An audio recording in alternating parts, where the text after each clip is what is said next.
ಎಲ್ಲರಿಗೂ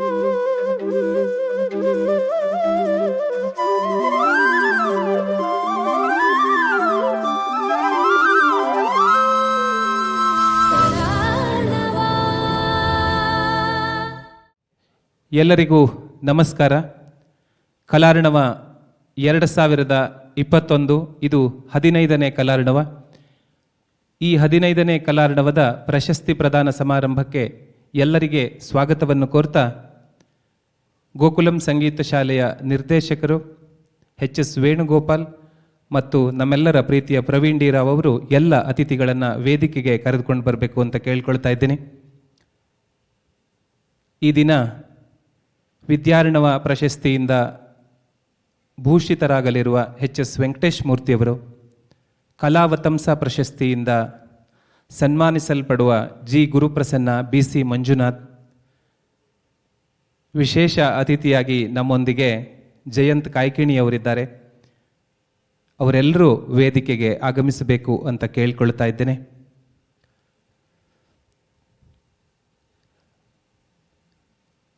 ಅಭ್ಯಾಗತರು ವೇದಿಕೆಗೆ ಬರುವ ಮುನ್ನ ನಾವೆಲ್ಲ ಸಾಮಾಜಿಕ ಅಂತರವನ್ನು ಕಾಪಾಡಿಕೊಳ್ಳೋಣ,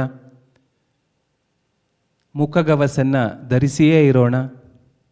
ಸ್ಯಾನಿಟೈಸರ್ ಕನ್ನಡದಲ್ಲಿ ಏನು ಹೇಳ್ತಾರೋ ಗೊತ್ತಿಲ್ಲ, ಹಾಕ್ಕೊಳ್ಳೋಣ.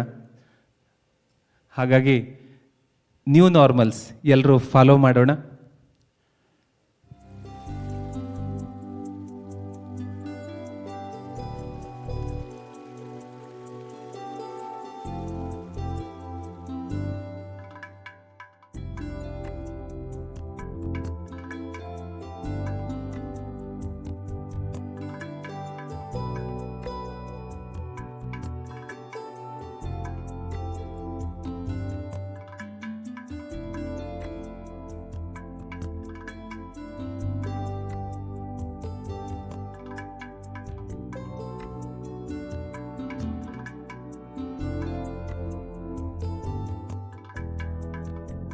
ಕಲಾರ್ಣವ 2021 ಪ್ರಶಸ್ತಿ ಪ್ರದಾನ ಸಮಾರಂಭಕ್ಕೆ ನಾವೆಲ್ಲ ಸಮ್ಮೇಳನಗೊಂಡಿದ್ದೇವೆ.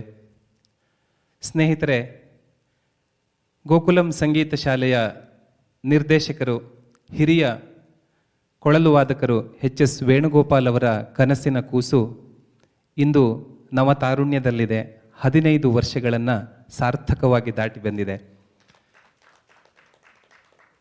ಅವರ ಕಲ್ಪನೆಯಲ್ಲಿ ಬಂದಿದ್ದು ಹೀಗೆ: ನಾವು ಕಲಾವಿದರಾಗಿ 10 ಊರುಗಳನ್ನು, 100 ವೇದಿಕೆಗಳನ್ನು ಸುತ್ತಿ ಬರ್ತೀವಿ, 10 ಆಕರ್ಷಕವಾದ, ಮನೋರಂಜಕವಾದ, ಬೋಧಕವಾದ ಕಾರ್ಯಕ್ರಮವನ್ನು ನೋಡಿರ್ತೀವಿ. ಆದರೆ ನನ್ನೂರಿನ ನನ್ನ ಆತ್ಮೀಯರಿಗೆ ಆ ಎಲ್ಲ ಕಾರ್ಯಕ್ರಮಗಳು ಸಿಗಬೇಕು ಅನ್ನುವ ಪ್ರೀತಿಯಿಂದ ತನ್ನದೇ ಕಲಾವಿದರ ಬಳಗವನ್ನು ಕಟ್ಟಿಕೊಂಡು 15 ವರ್ಷಗಳಿಂದ ಬೆಳಿಗ್ಗೆ 9ರಿಂದ ರಾತ್ರಿ 9 ಗಂಟೆಗಳವರೆಗೆ 12 ಗಂಟೆಗಳ ನಿರಂತರ ಕಲಾ ಸಮಾರಾಧನೆಯದು. ಎಲ್ಲ ಪ್ರಕಾರದ ಕಲೆಗಳು ಇಲ್ಲಿ ಮೇಳೈಸುತ್ತೆ. ಇದೇ ರಂಗಮಂಚದಲ್ಲಿ ಕಲಾರ್ಣವ ಅನ್ನುವ ಒಂದು ವೇದಿಕೆಯಲ್ಲಿ ಈ ಎಲ್ಲ ಕಲಾ ಮಾಧ್ಯಮಕ್ಕೂ ಅವಕಾಶ ಉಂಟು. ಹಾಗೆ ಪ್ರಾರಂಭಗೊಂಡ ಕಲಾರ್ಣವ ಇಂದು 15ನೇ ಕಲಾರ್ಣವವನ್ನು ಆಚರಿಸಿಕೊಳ್ತಾ ಇದೆ. ನಾವಂತೂ ಅತ್ಯಂತ ಧನ್ಯರು. ಇದೇ ವೇದಿಕೆಯಲ್ಲಿ ಜಗತ್ಪ್ರಸಿದ್ಧ ಕಲಾವಿದರೆಲ್ಲ, ಸಾಧಕರೆಲ್ಲ ಸಮ್ಮೇಳನಗೊಂಡು ತಮ್ಮ ಕಲೆಯನ್ನು ಪ್ರದರ್ಶನ ಮಾಡುವುದು ಮಾತ್ರವಲ್ಲ, ಹೊಸ ತಲೆಮಾರಿಗೆ ಆದರ್ಶವನ್ನು, ಮಾದರಿಯನ್ನು ತೋರಿದ್ದಾರೆ. ಅದನ್ನೆಲ್ಲ ನೆನಪು ಮಾಡಿಕೊಳ್ತಾ, ಹಾಗೆ ತಲೆಮಾರುಗಳಿಗೆ ಆದರ್ಶವಾಗಬಲ್ಲ, ಮಾದರಿಯಾಗಬಲ್ಲ ಸಾಧನೆಯನ್ನು ಮಾಡಿದ ಮಹನೀಯರಿಗೆ, ಪಥದರ್ಶಿಯಾಗಬಲ್ಲ ಸಾಧನೆಯನ್ನು ತೋರಿದ ಹಿರಿಯರಿಗೆ, ವಿದ್ಯೆಯಲ್ಲಿ ಸಾಗರವೇ ಆದವರಿಗೆ ವಿದ್ಯಾರ್ಣವ ಅನ್ನುವ ಪ್ರಶಸ್ತಿಯನ್ನು ಕೊಡಮಾಡುತ್ತಾ ಬಂದಿದ್ದೇವೆ. ಅದು ಎಸ್.ಪಿ. ಬಾಲಸುಬ್ರಹ್ಮಣ್ಯಂ ಅವರಿರಬಹುದು, ಶತಾವಧಾನಿ ಆರ್. ಗಣೇಶ್, ಗುರುರಾಜ ಕರ್ಜಗಿ, ಬಿ.ಕೆ.ಎಸ್. ವರ್ಮಾ, ಎಸ್.ಆರ್. ರಾಮಸ್ವಾಮಿಯವರಂಥ ಹಿರಿಯರೆಲ್ಲರೂ ಕೂಡ ಈ ಪ್ರಶಸ್ತಿಗೆ ಭಾಜನರಾಗಿದ್ದು, ಬಂದು ನಮ್ಮನ್ನು ಹರಸಿದ್ದು ನಮ್ಮ ಪುಣ್ಯ ವಿಶೇಷ ಅಂತ ಭಾವಿಸುತ್ತಾ, ಇಂದು ವಿದ್ಯಾರ್ಣವ ಪ್ರಶಸ್ತಿಯಿಂದ ಭೂಷಿತರಾಗಲಿರುವವರು ನಮ್ಮೆಲ್ಲರ ಅಚ್ಚುಮೆಚ್ಚಿನ ಕವಿ. ಅವರನ್ನು ಅಂತಃಕರಣದ ಕವಿ ಅಂತ ಆತ್ಮೀಯರು ಕರೀತಾರೆ. ನಿಜಾರ್ಥದಲ್ಲೂ ಧನ್ಯ. ಎಚ್.ಎಸ್. ವೆಂಕಟೇಶ್ ಮೂರ್ತಿಯವರು ನಮ್ಮೊಂದಿಗಿದ್ದಾರೆ. ಈ ವಿದ್ಯಾರ್ಣವ ಪ್ರಶಸ್ತಿಯನ್ನು ಸ್ವೀಕರಿಸಲು ದಯಮಾಡಿ ಒಪ್ಪಿ ಪ್ರೀತಿಯಿಂದ ಬಂದಿದ್ದಾರೆ. ಹಾಗಾಗಿ ಅವರ ಕುರಿತಾದ ಪುಟ್ಟ ಪರಿಚಯವನ್ನು ಕಿರುಚಿತ್ರದಲ್ಲಿ ನೋಡೋಣ. ಈಗ ಎಚ್.ಎಸ್. ವೆಂಕಟೇಶ್ ಮೂರ್ತಿಯವರ ಕುರಿತಾದ ಪುಟ್ಟ ಚಿತ್ರ.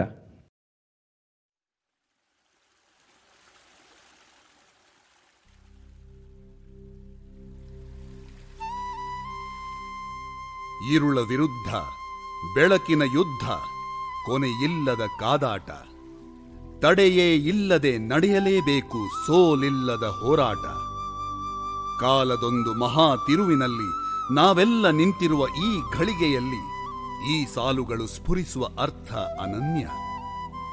ಕನ್ನಡ ಸಾಹಿತ್ಯ ಲೋಕದ ಮೇರು ಶೃಂಗ ಡಾಕ್ಟರ್ ಎಚ್.ಎಸ್. ವೆಂಕಟೇಶ ಮೂರ್ತಿಯವರ ಲೇಖನಿಯಿಂದ ಇಂತಹ ಅದೆಷ್ಟೋ ಸೊಗಸಾದ ಪದ ಕುಸುಮಗಳು ಒಡಮೂಡಿವೆ. ಯಶಸ್ವಿ ಎಂದೇ ಖ್ಯಾತರಾಗಿರುವ ಇವರು ಸರಳತೆಯ ಸಾಕಾರ ಮೂರ್ತಿ. ಕನ್ನಡದ ಕವಿತೆಗಳ ಬಾಂದಳದಲ್ಲಿ ಶಾಶ್ವತ ಮಿನುಗು ನಕ್ಷತ್ರ. ಹೃದಯಕ್ಕೆ ತಟ್ಟುವ ನೇರ ಕವನಗಳ ಮೂಲಕ ಕನ್ನಡಿಗರ ಮನಸೂರೆಗೊಂಡ ತೂಗು ಮಂಚದ ಕವಿ. ಯಶಸ್ವಿ ಜನಿಸಿದ್ದು ಇಂದಿನ ದಾವಣಗೆರೆ ಜಿಲ್ಲೆಯ ಹೊದಿಗೆರೆ ಎಂಬ ಪುಟ್ಟ ಗ್ರಾಮದಲ್ಲಿ. ಚಿತ್ರದುರ್ಗ ಹಾಗೂ ಬೆಂಗಳೂರಿನಲ್ಲಿ ಓದು ಮುಗಿಸಿ ಸೇಂಟ್ ಜೋಸೆಫ್ ಕಾಲೇಜಿನಲ್ಲಿ 3 ದಶಕಗಳ ಕಾಲ ಕನ್ನಡ ಅಧ್ಯಾಪಕರಾಗಿ ಸೇವೆ ಸಲ್ಲಿಸಿ ನಿವೃತ್ತರಾಗಿ ಬೆಂಗಳೂರಿನಲ್ಲಿಯೇ ನೆಲೆಸಿದ್ದಾರೆ. ಸುಮಾರು 100ಕ್ಕೂ ಹೆಚ್ಚು ಕೃತಿಗಳ ರಚಯಿತ. ಕಥೆ, ಕವನ, ಮಕ್ಕಳ ಕಥೆಗಳು, ಪದ್ಯಗಳು, ಖಂಡಕಾವ್ಯ, ನಾಟಕಗಳು, ಕಾದಂಬರಿ, ಸಂಶೋಧನ ಗ್ರಂಥ, ವಿಮರ್ಶೆ, ಅನುವಾದ, ಪ್ರವಾಸ ಕಥನ, ಪ್ರಬಂಧ ಸಂಕಲನ, ಹೀಗೆ ಯಶಸ್ವಿ ಅವರು ಕೈಯಾಡಿಸದ ಸಾಹಿತ್ಯದ ಪ್ರಕಾರವೇ ಇಲ್ಲ ಎಂದರೆ ಉತ್ಪ್ರೇಕ್ಷೆಯಲ್ಲ. ದೃಶ್ಯ ಮಾಧ್ಯಮ ಯಶಸ್ವಿ ಅವರ ಪ್ರಿಯ ಜಗತ್ತು. ಚಿನ್ನಾರಿ ಮುತ್ತ, ಕೊಟ್ರೇಶಿ ಕನಸು ಸೇರಿದಂತೆ 10 ಚಲನಚಿತ್ರಗಳಿಗೆ ಗೀತರಚನೆ, ಚಿತ್ರಕಥೆ ಮತ್ತು ಸಂಭಾಷಣೆ ಮಾಡಿರುವ ಶ್ರೀಯುತರು ಹಸಿರು ರಿಬ್ಬನ್ ಎಂಬ ಸಿನಿಮಾದ ನಿರ್ದೇಶಕರೂ ಹೌದು. ಅದೇ ಚಿತ್ರದ ಗೀತೆಗಾಗಿ ಫಿಲ್ಮ್ ಫೇರ್ ಪ್ರಶಸ್ತಿಯೂ ಸಂದಿದೆ. ಕನ್ನಡ ಕಿರುತೆರೆಯ ಧಾರಾವಾಹಿಗಳ ಶೀರ್ಷಿಕೆ ಗೀತೆಗೆ ಹೊಸದೇ ಆಯಾಮ ನೀಡಿದ್ದರ ಶ್ರೇಯವೂ ಇವರಿಗೇ ಸಲ್ಲಬೇಕು.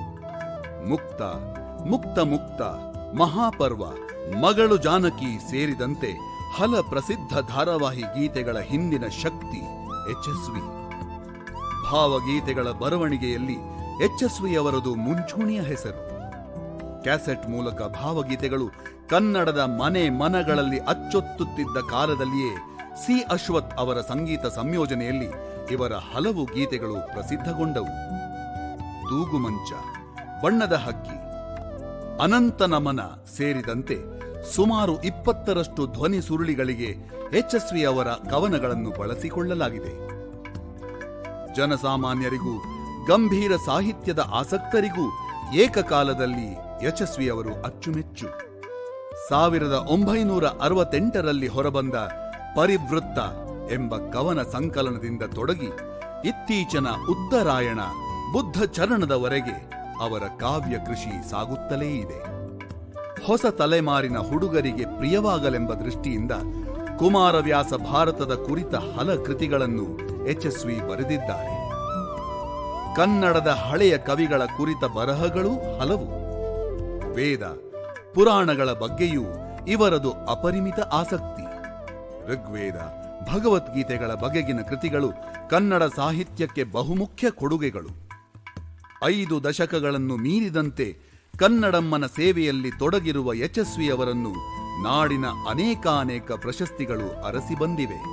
ಕೇಂದ್ರ ಸಾಹಿತ್ಯ ಅಕಾಡೆಮಿ ಪ್ರಶಸ್ತಿ, ಕರ್ನಾಟಕ ರಾಜ್ಯೋತ್ಸವ ಪುರಸ್ಕಾರ, ಮಾಸ್ತಿ ಪ್ರಶಸ್ತಿ ಸೇರಿದಂತೆ 100 ಗರಿಗಳು ಇವರ ಮುಡಿಗೇರಿವೆ. ಕನ್ನಡದ ಗಂಧ ಎಲ್ಲೆಡೆ ಪಸರಿಸಲು ತನ್ನದೇ ನೆಲೆಯಲ್ಲಿ ಕೈಂಕರ್ಯ ಮಾಡುತ್ತಾ ದೇಶ ವಿದೇಶಗಳ ಸಾಹಿತ್ಯಾಭಿಮಾನಿಗಳ ಜೊತೆ ಸಜ್ಜನಿಕೆಯಲ್ಲಿ ಒಡನಾಡುತ್ತಾ ಹೊಸ ತಲೆಮಾರಿನ ಸಾಹಿತಿಗಳಿಗೆ ಮಾರ್ಗದರ್ಶನ ಮಾಡುತ್ತಿರುವ ಹಿರಿಯ ಕವಿ ಡಾಕ್ಟರ್ ಎಚ್.ಎಸ್. ವೆಂಕಟೇಶ ಮೂರ್ತಿಯವರಿಗೆ ಗೋಕುಲಂ ಸಂಗೀತ ಶಾಲೆಯ 2021ರ ಕಲಾರ್ಣವದಲ್ಲಿ ವಿದ್ಯಾರ್ಣವ ಎಂಬ ಪುರಸ್ಕಾರವನ್ನಿತ್ತು ಕೃತಾರ್ಥರಾಗುತ್ತಿದ್ದೇವೆ.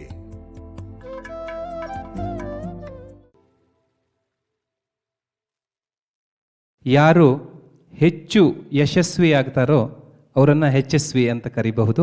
ಅವರಿಗೆ ಕೊಡಮಾಡುವ ತಾಮ್ರಪತ್ರದ ವಾಚನ ಇದೀಗ.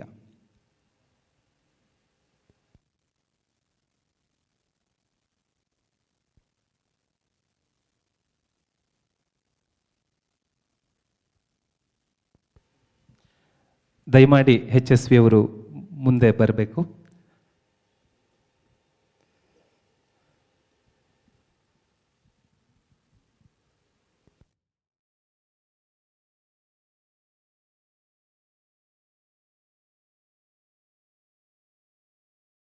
ಕೃಷ್ಣಾಯ ತುಭ್ಯಂ ನಮಃ. ಗೋಕುಲಂ ಸಂಗೀತ ಶಾಲೆ, ಬೃಂದಾವನ ಬಡಾವಣೆ, ಪದ್ಮನಾಭನಗರ, ಬೆಂಗಳೂರು. ನಮಸ್ತುಂಗ ಶಿರಶ್ಚುಂಬಿ ಚಂದ್ರಚಾಮರಚಾರವೇ, ತ್ರೈಲೋಕ್ಯ ನಗರಾರಂಭ ಮೂಲಸ್ತಂಭಾಯ ಶಂಭವೇ. ಕಲೆ ಬದುಕಿನ ಮೂಲ ಸೆಲೆ, ಬದುಕಿಗೆ ಅದುವೇ ನೆಲೆ, ಇದೇ ಕಲೆಯ ಬೆಲೆ. ಇದು ಭಾರತೀಯ ಕಲಾದರ್ಶನ. ಕಲಾವಿತ್ತಾಗಿ, ಕಲಾರಸಿಕನಾಗಿ, ಕಲಾನ್ವಿತನಾಗಿ ಆ ಷೋಡಶ ಕಲಾ ಪರಿಪೂರ್ಣನಲ್ಲಿ ಪೂರ್ಣತೆಯನ್ನು ಹೊಂದುವುದು ಕಲೆಯ ಗಮ್ಯ. ತಾನೂ ತನ್ನಲ್ಲಿ ಕಲೆಯನ್ನು ಆವಾಹಿಸಿಕೊಂಡು ಸಹೃದಯನನ್ನೂ ಕಲೆಯ ಉತ್ತುಂಗಕ್ಕೆ ಏರಿಸುವ ಕಲಾವಿದ ರಮ್ಯ. ಇಂತಹ ಕಲೆಯ ಅನುಪಮತೆಯನ್ನು, ಕಲಾವಿದನ ಅನನ್ಯತೆಯನ್ನು ಉಳಿಸಿ ಬೆಳೆಸುವ ಸಮುಚಿತ ಸತ್ಕಾರ್ಯ ಸಮಾಜೋತ್ತರಣಕ್ಕೆ ಪ್ರಶಸ್ತ. ಇದು ಕಲಾರ್ಣವದ ಸಂಕಲ್ಪ. ಖ್ಯಾತ ಸಾಹಿತಿಗಳು, ಪ್ರಖ್ಯಾತ ಕವಿಗಳು, ವಿಖ್ಯಾತ ಗೀತರಚನಕಾರರು, ಶ್ರೇಷ್ಠ ಬೋಧಕರು, ಅಸಂಖ್ಯಾತ ವಿದ್ಯಾರ್ಥಿಗಳ ಮೆಚ್ಚಿನ ಗುರುಗಳು, ಸರಳರು, ಸ್ನೇಹಶೀಲರು, ಸಂಘಟಕರು ಆಗಿರುವ ಶ್ರೀಯುತ HS ವೆಂಕಟೇಶಮೂರ್ತಿಯವರಾದ ತಮ್ಮನ್ನು ಮಹನೀಯರ ಉಪಸ್ಥಿತಿಯಲ್ಲಿ ಸಹೃದಯ ಕಲಾರಸಿಕರ ನೇರ ಪ್ರಸಾರದ ಸಮಕ್ಷಮದಲ್ಲಿ ತಮಗೂ ತಮ್ಮ ಕುಟುಂಬಕ್ಕೂ ಉತ್ತರೋತ್ತರ ಅಭ್ಯುದಯ ನಿಶ್ರೇಯಸಗಳನ್ನು ಹಾರೈಸುತ್ತಾ ವಿದ್ಯಾರ್ಣವ ಎನ್ನುವ ಪ್ರಶಸ್ತಿಯನ್ನಿತ್ತು ಗೌರವಿಸುತ್ತಿದ್ದೇವೆ. ಗೋಕುಲಂ ಸಂಗೀತ ಶಾಲೆಯ ಪರವಾಗಿ ವಿದ್ವಾನ್ HS ವೇಣುಗೋಪಾಲ್ ಅಧ್ಯಕ್ಷರು. ದಿನಾಂಕ ಆಗಸ್ಟ್ 8 ಭಾನುವಾರ 2021. ಸ್ಥಳ ಪತ್ತಿ ಸಭಾಂಗಣ, NR ಕಾಲೋನಿ, ಬೆಂಗಳೂರು.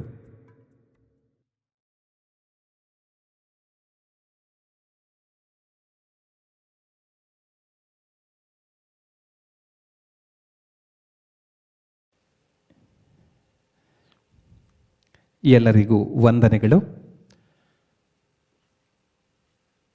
ಸಾಧನೆಯ ಹಾದಿಯಲ್ಲಿ ತನ್ನದೇ ಆದ ಒಂದು ಕ್ಷೇತ್ರವನ್ನು ಆಯ್ದುಕೊಂಡು ಅದರಲ್ಲಿ ಸಾಧನೆಯನ್ನು ಮಾಡ್ತಾ, ಹೊಸ ತಲೆಮಾರಿಗೆ ಮಾರ್ಗದರ್ಶನವನ್ನೂ ಮಾಡ್ತಾ, ಹೆಚ್ಚು ಹೆಚ್ಚು ಸಾಧನೆಗಾಗಿ ತನ್ನನ್ನು ಮತ್ತಷ್ಟು ತೊಡಗಿಸಿಕೊಂಡು ಆ ಕ್ಷೇತ್ರದಲ್ಲಿ ಹೊಸ ಮೈಲುಗಲ್ಲುಗಳನ್ನು ಸ್ಥಾಪಿಸುತ್ತಾ ಸಾಗುತ್ತಿರುವಂತಹ ಯುವ ತಲೆಮಾರಿಗೆ ಕೊಡಮಾಡುವ ಪ್ರಶಸ್ತಿ ಅದು ಕಲಾವತಂಸ. ಈ ಬಾರಿಯ ಕಲಾವತಂಸ ಪ್ರಶಸ್ತಿಗೆ 2 ಸಾಧಕರು ಆಯ್ಕೆಯಾಗಿದ್ದಾರೆ. ಮೊದಲಿಗೆ BC ಮಂಜುನಾಥ್ ಅವರು.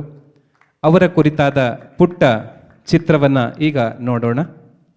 ಶಾಸ್ತ್ರೀಯ ಸಂಗೀತ ಜಗತ್ತಿನ ಸೂಕ್ಷ್ಮತೆಯ ಪರಿಗ್ರಾಹಿ, ಪಾಶ್ಚಾತ್ಯ ಜಗದ ಆಧುನಿಕ ಮ್ಯೂಸಿಕ್ನ ಗುಣಗ್ರಾಹಿ, ಫಿಬೋನಾಚಿ ಸೀಕ್ವೆನ್ಸ್ಗೂ ತಾಳ ಲಯಗಳನ್ನು ಸೃಷ್ಟಿಸಿದ ಜಾಣ್ಮೆ, ಹಿಂದೂಸ್ತಾನಿ, ಜಾಝ್, ಇಂಡಿ ಫ್ಯೂಷನ್ ಹೀಗೆ ಎಲ್ಲಕ್ಕೂ ಸೈ ಅನಿಸುವ ಕೈಚಳಕ.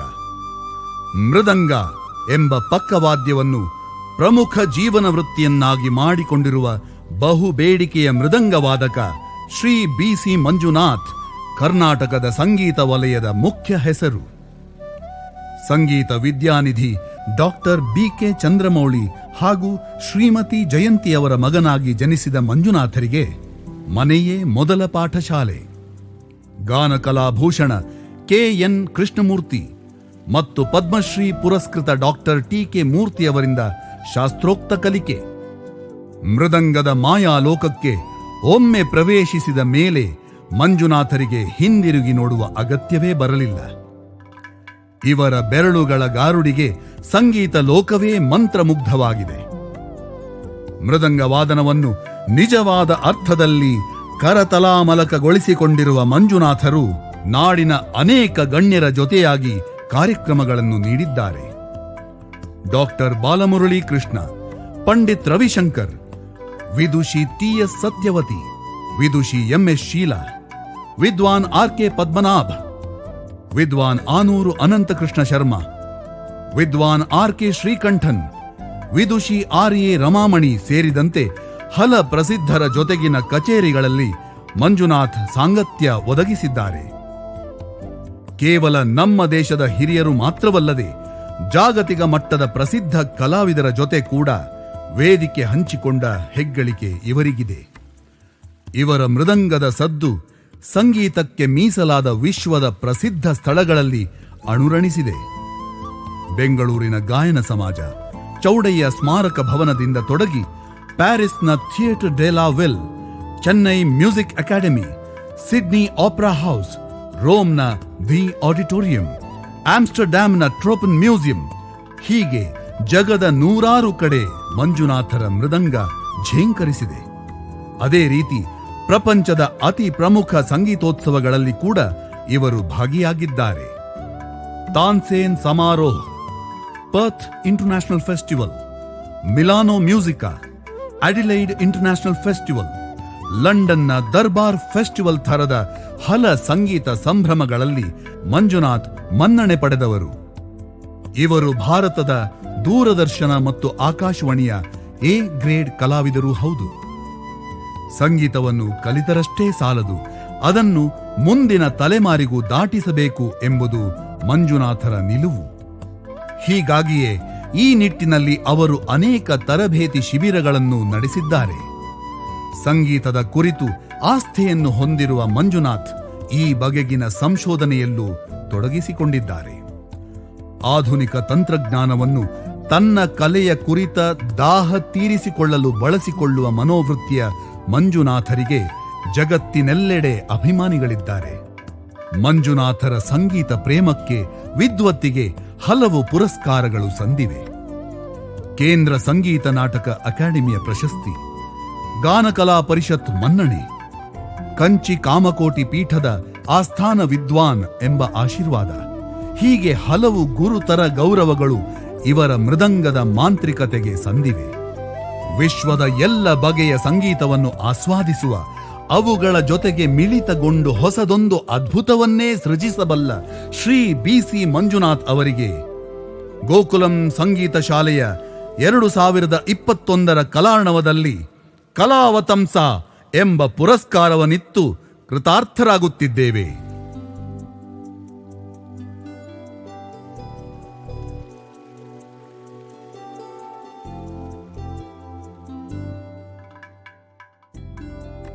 ತಾಮ್ರಪತ್ರ ವಾಚನ.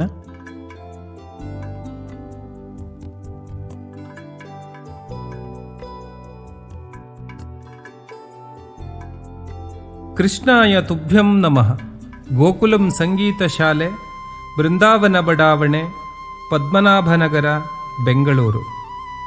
ನಮಸ್ತುಂಗ ಶಿರಶ್ಚುಂಬಿ ಚಂದ್ರಚಾಮರಚಾರವೇ, ತ್ರೈಲೋಕ್ಯ ನಗರಾರಂಭ ಮೂಲಸ್ತಂಭಾಯ ಶಂಭವೇ. ಕಲೆ ಬದುಕಿನ ಮೂಲ ಸೆಲೆ, ಬದುಕಿಗೆ ಅದುವೇ ನೆಲೆ, ಇದೇ ಕಲೆಯ ಬೆಲೆ. ಇದು ಭಾರತೀಯ ಕಲಾದರ್ಶನ. ಕಲಾವಿತ್ತಾಗಿ, ಕಲಾರಸಿಕನಾಗಿ, ಕಲಾನ್ವಿತನಾಗಿ ಆ ಷೋಡಶ ಕಲಾ ಪರಿಪೂರ್ಣನಲ್ಲಿ ಪೂರ್ಣತೆಯನ್ನು ಹೊಂದುವುದು ಕಲೆಯ ಗಮ್ಯ. ತಾನೂ ತನ್ನಲ್ಲಿ ಕಲೆಯನ್ನು ಆವಾಹಿಸಿಕೊಂಡು ಸಹೃದಯನನ್ನೂ ಕಲೆಯ ಉತ್ತುಂಗಕ್ಕೆ ಏರಿಸುವ ಕಲಾವಿದ ರಮ್ಯ. ಇಂತಹ ಕಲೆಯ ಅನುಪಮತೆಯನ್ನು, ಕಲಾವಿದನ ಅನನ್ಯತೆಯನ್ನು ಉಳಿಸಿ ಬೆಳೆಸುವ ಸಮುಚಿತ ಸತ್ಕಾರ್ಯ ಸಮಾಜೋತ್ತರಣಕ್ಕೆ ಪ್ರಶಸ್ತ. ಇದು ಕಲಾರ್ಣವದ ಸಂಕಲ್ಪ. ಖ್ಯಾತ ಮೃದಂಗವಾದಕರು, ಪ್ರಖ್ಯಾತ ಲಯವಿನ್ಯಾಸಕಾರರು, ಕೊನ್ನಕ್ಕೋಲ್ನಲ್ಲಿ ಸದಾ ಪ್ರಯೋಗಶೀಲರು, ಉತ್ತಮ ಮಾರ್ಗದರ್ಶಕರು, ಸರಳರು, ಸ್ನೇಹಶೀಲರೂ ಆದ ಶ್ರೀಯುತ ಬಿ.ಸಿ. ಮಂಜುನಾಥ್ ರವರಾದ ತಮ್ಮನ್ನು ಮಹನೀಯರ ಉಪಸ್ಥಿತಿಯಲ್ಲಿ ಸಹೃದಯ ಕಲಾರಸಿಕರ ನೇರ ಪ್ರಸಾರದ ಸಮಕ್ಷಮದಲ್ಲಿ ತಮಗೂ ತಮ್ಮ ಕುಟುಂಬಕ್ಕೂ ಉತ್ತರೋತ್ತರ ಅಭ್ಯುದಯ ನಿಶ್ರೇಯಸಗಳನ್ನು ಹಾರೈಸುತ್ತಾ ಕಲಾವತಂಸ ಎನ್ನುವ ಪ್ರಶಸ್ತಿಯೊಂದಿಗೆ ಗೌರವಿಸುತ್ತಿದ್ದೇವೆ. ಗೋಕುಲಂ ಸಂಗೀತ ಶಾಲೆಯ ಪರವಾಗಿ ವಿದ್ವಾನ್ ಎಚ್.ಎಸ್. ವೇಣುಗೋಪಾಲ್ ಅಧ್ಯಕ್ಷರು. ದಿನಾಂಕ ಆಗಸ್ಟ್ 8 ಭಾನುವಾರ 2021. ಸ್ಥಳ ಪತ್ತಿ ಸಭಾಂಗಣ, ಎನ್ಆರ್ ಕಾಲೋನಿ, ಬೆಂಗಳೂರು.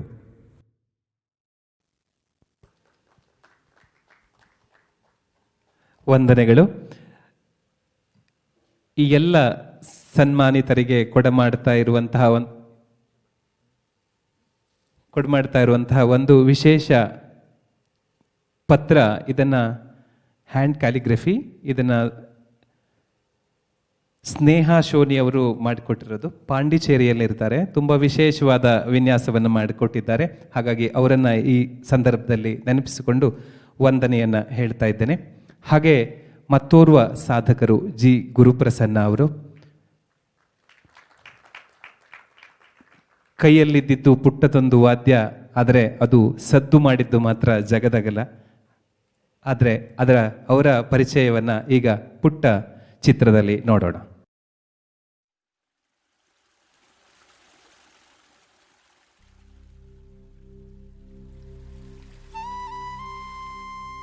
ಅಂಗೈ ಅಗಲದೊಂದು ಪುಟ್ಟ ವಾದ್ಯ, ಅದರ ನಾದ ಕೇಳಿದ್ದು ಮಾತ್ರ ಜಗದ ತುಂಬ.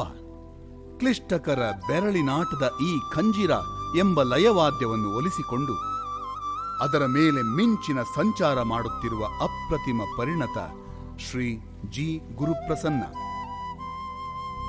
ದಕ್ಷಿಣ ಭಾರತದ ವಿಶೇಷ ಚರ್ಮವಾದ್ಯ ಖಂಜಿರ. ಕರ್ನಾಟಕ ಸಂಗೀತದ ಭಾಗವೇ ಆಗಿ ಹೋಗಿರುವ ಈ ವಾದ್ಯ ಕಲಿಯಲೆಷ್ಟು ಕಠಿಣವೋ ಕೇಳಲಷ್ಟೇ ಮಧುರ. ಈ ಪರಿಕರವನ್ನು ತನ್ನ ಕರಗಳಿಗೆ ಮಾರು ಹೋಗುವಂತೆ ಮಾಡಿಕೊಂಡಿದ್ದರ ಹಿಂದೆ ಗುರುಪ್ರಸನ್ನರ ಅಪಾರ ಶ್ರಮವಿದೆ. ಇಂದು ಭಾರತದ ಪ್ರಮುಖ ಖಂಜಿರ ವಾದಕರಲ್ಲಿ ಒಬ್ಬರಾದ ಇವರ ಬದುಕಿನ ಪಯಣ ಆದರ್ಶಪ್ರಾಯವಾದುದು.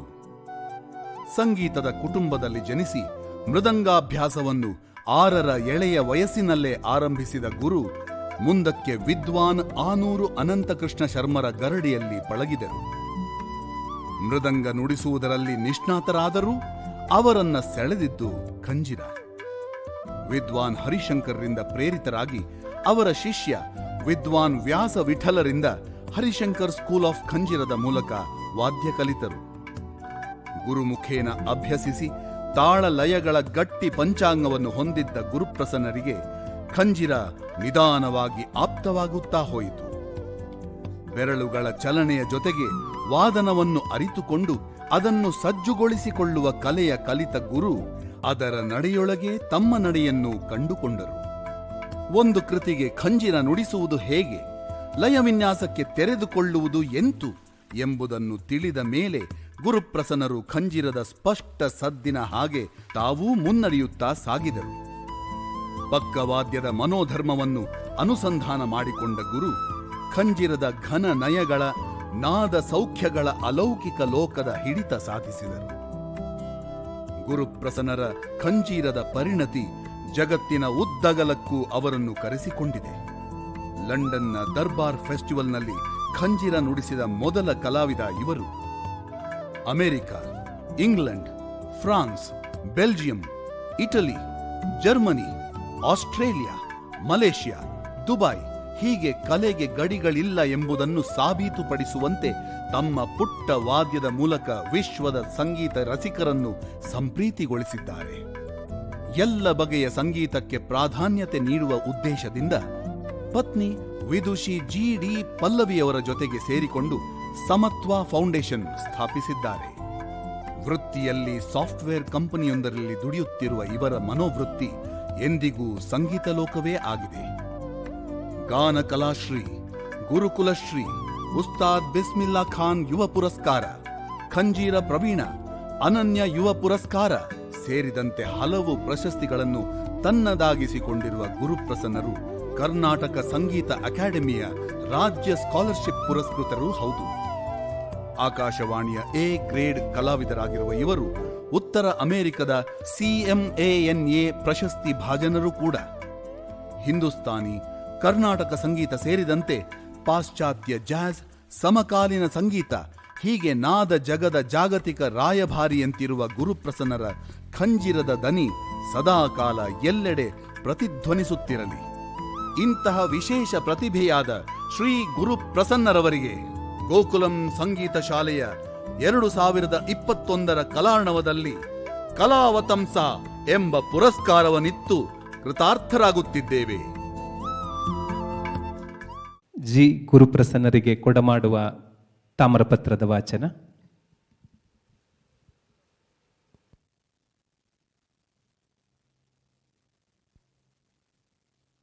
ಕೃಷ್ಣಾಯ ತುಭ್ಯಂ ನಮಃ.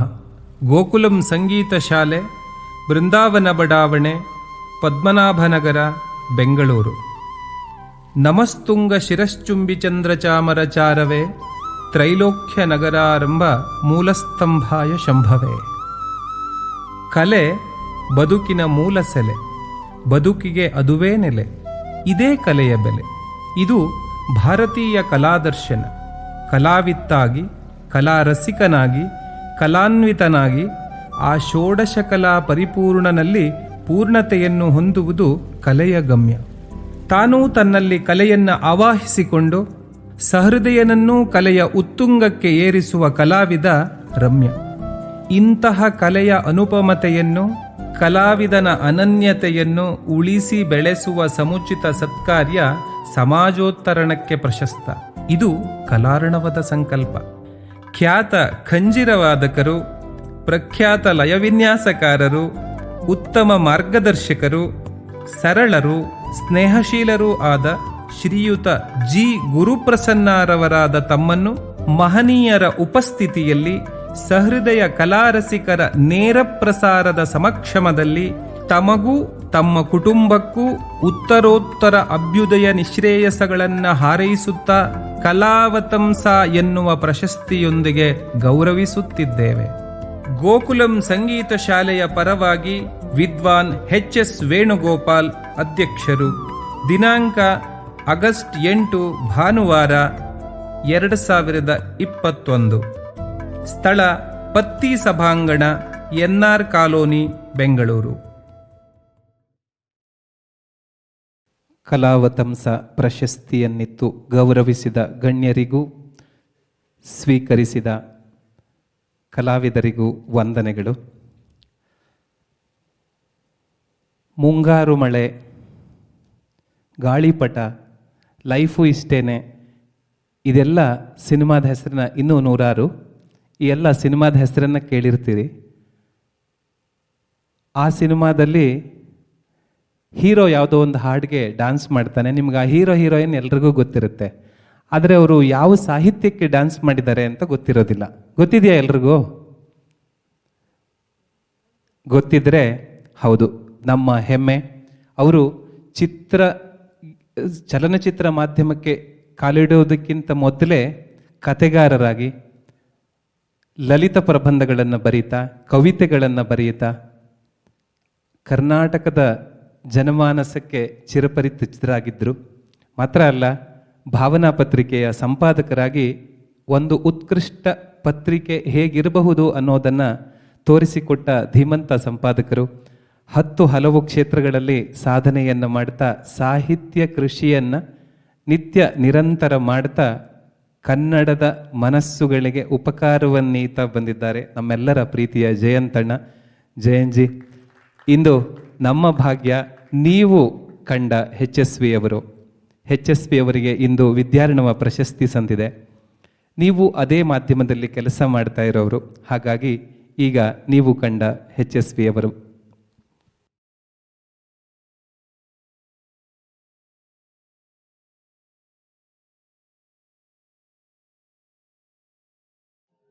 ನಮಸ್ಕಾರ. ತುಂಬ ಮಹತ್ವದ ದಿನ.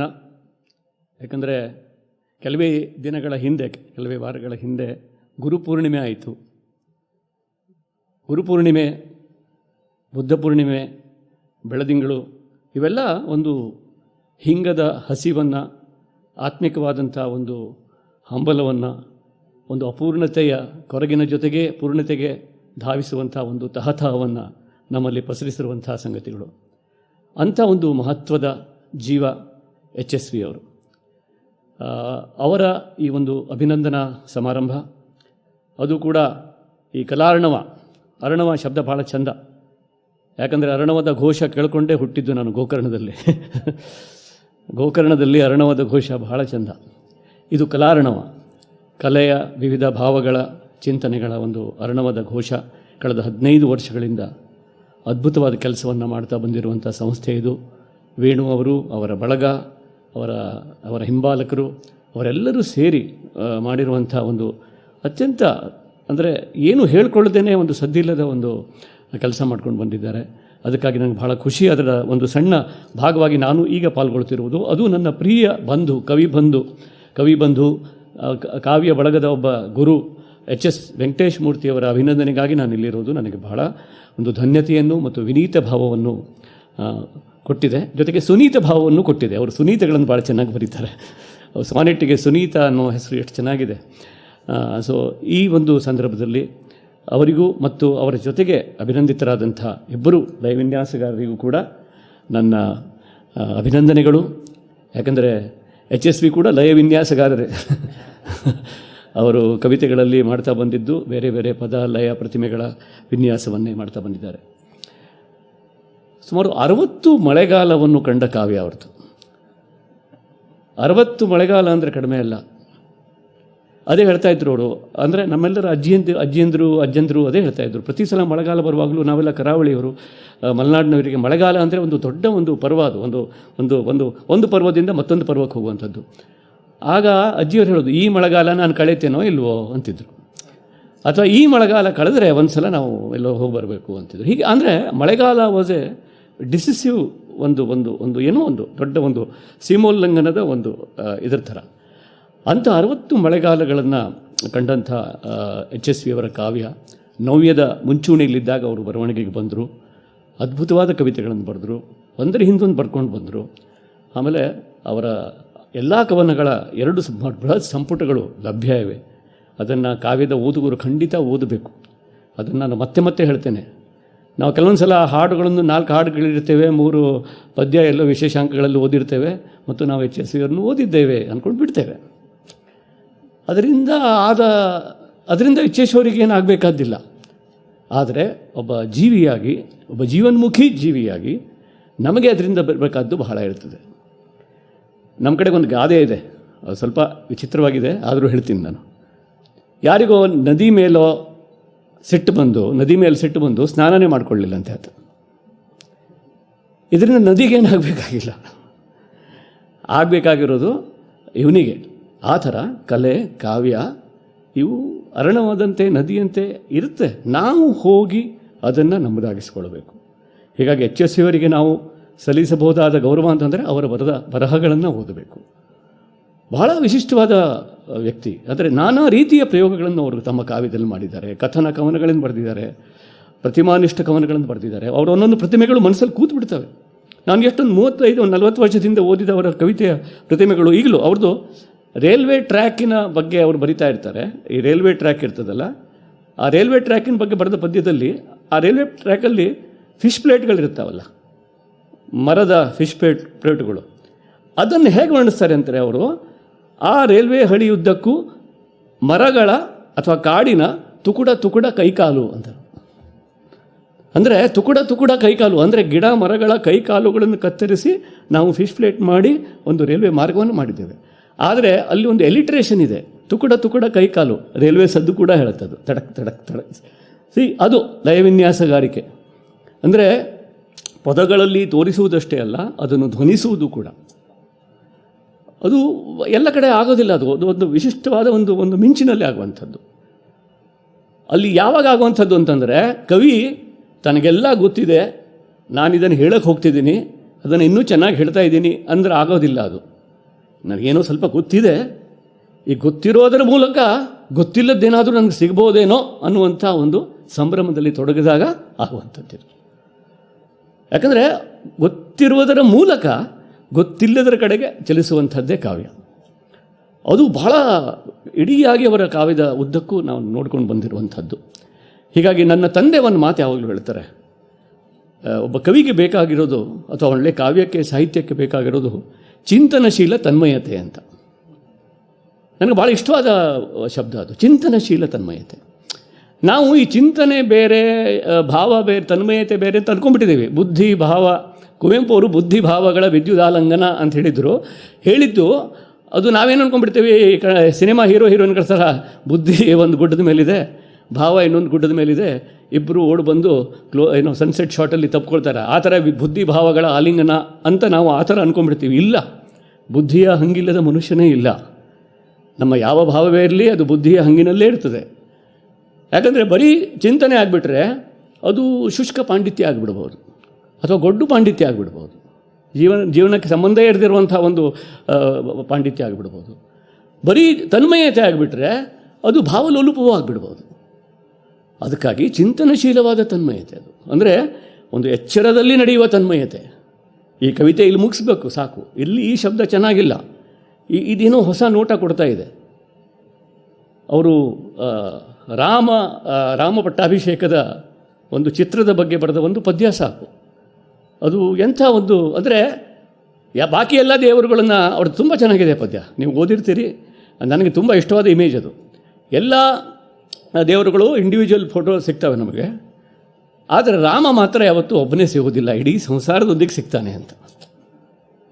ರಾಮನ ಇದರಲ್ಲಿ ಎಲ್ಲದೂ ಇದೆ.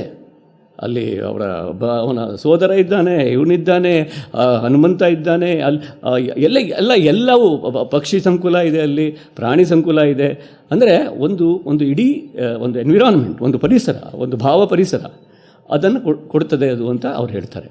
ಅದು ನನಗೆ ಭಾಳ ಇಷ್ಟವಾದಂಥ ಒಂದು ಇಮೇಜ್ ಅದು. ಅಂದರೆ ಪರಿಚಿತದಲ್ಲಿ ಅಪರಿಚಿತವನ್ನು ಹುಡುಕೋದು, ಅಪರಿಚಿತದಲ್ಲಿ ಪರಿಚಿತಕ್ಕಾಗಿ ಮಾಡೋದು, ಅದು ಭಾಳ ಮುಖ್ಯವಾದ ಒಂದು ಯಾವುದೇ ಸಾಹಿತ್ಯದ ಲಕ್ಷಣ. ಬರೀ ಪರಿಚಿತವನ್ನು ಹೇಳ್ತಾ ಹೋದ್ರೆ ಆಗಲಿಲ್ಲ, ಅದರಲ್ಲಿ ಒಂದು ಅಪರಿಚಿತವನ್ನು ಹುಡುಕಬೇಕಾಗುತ್ತೆ ನಾವು.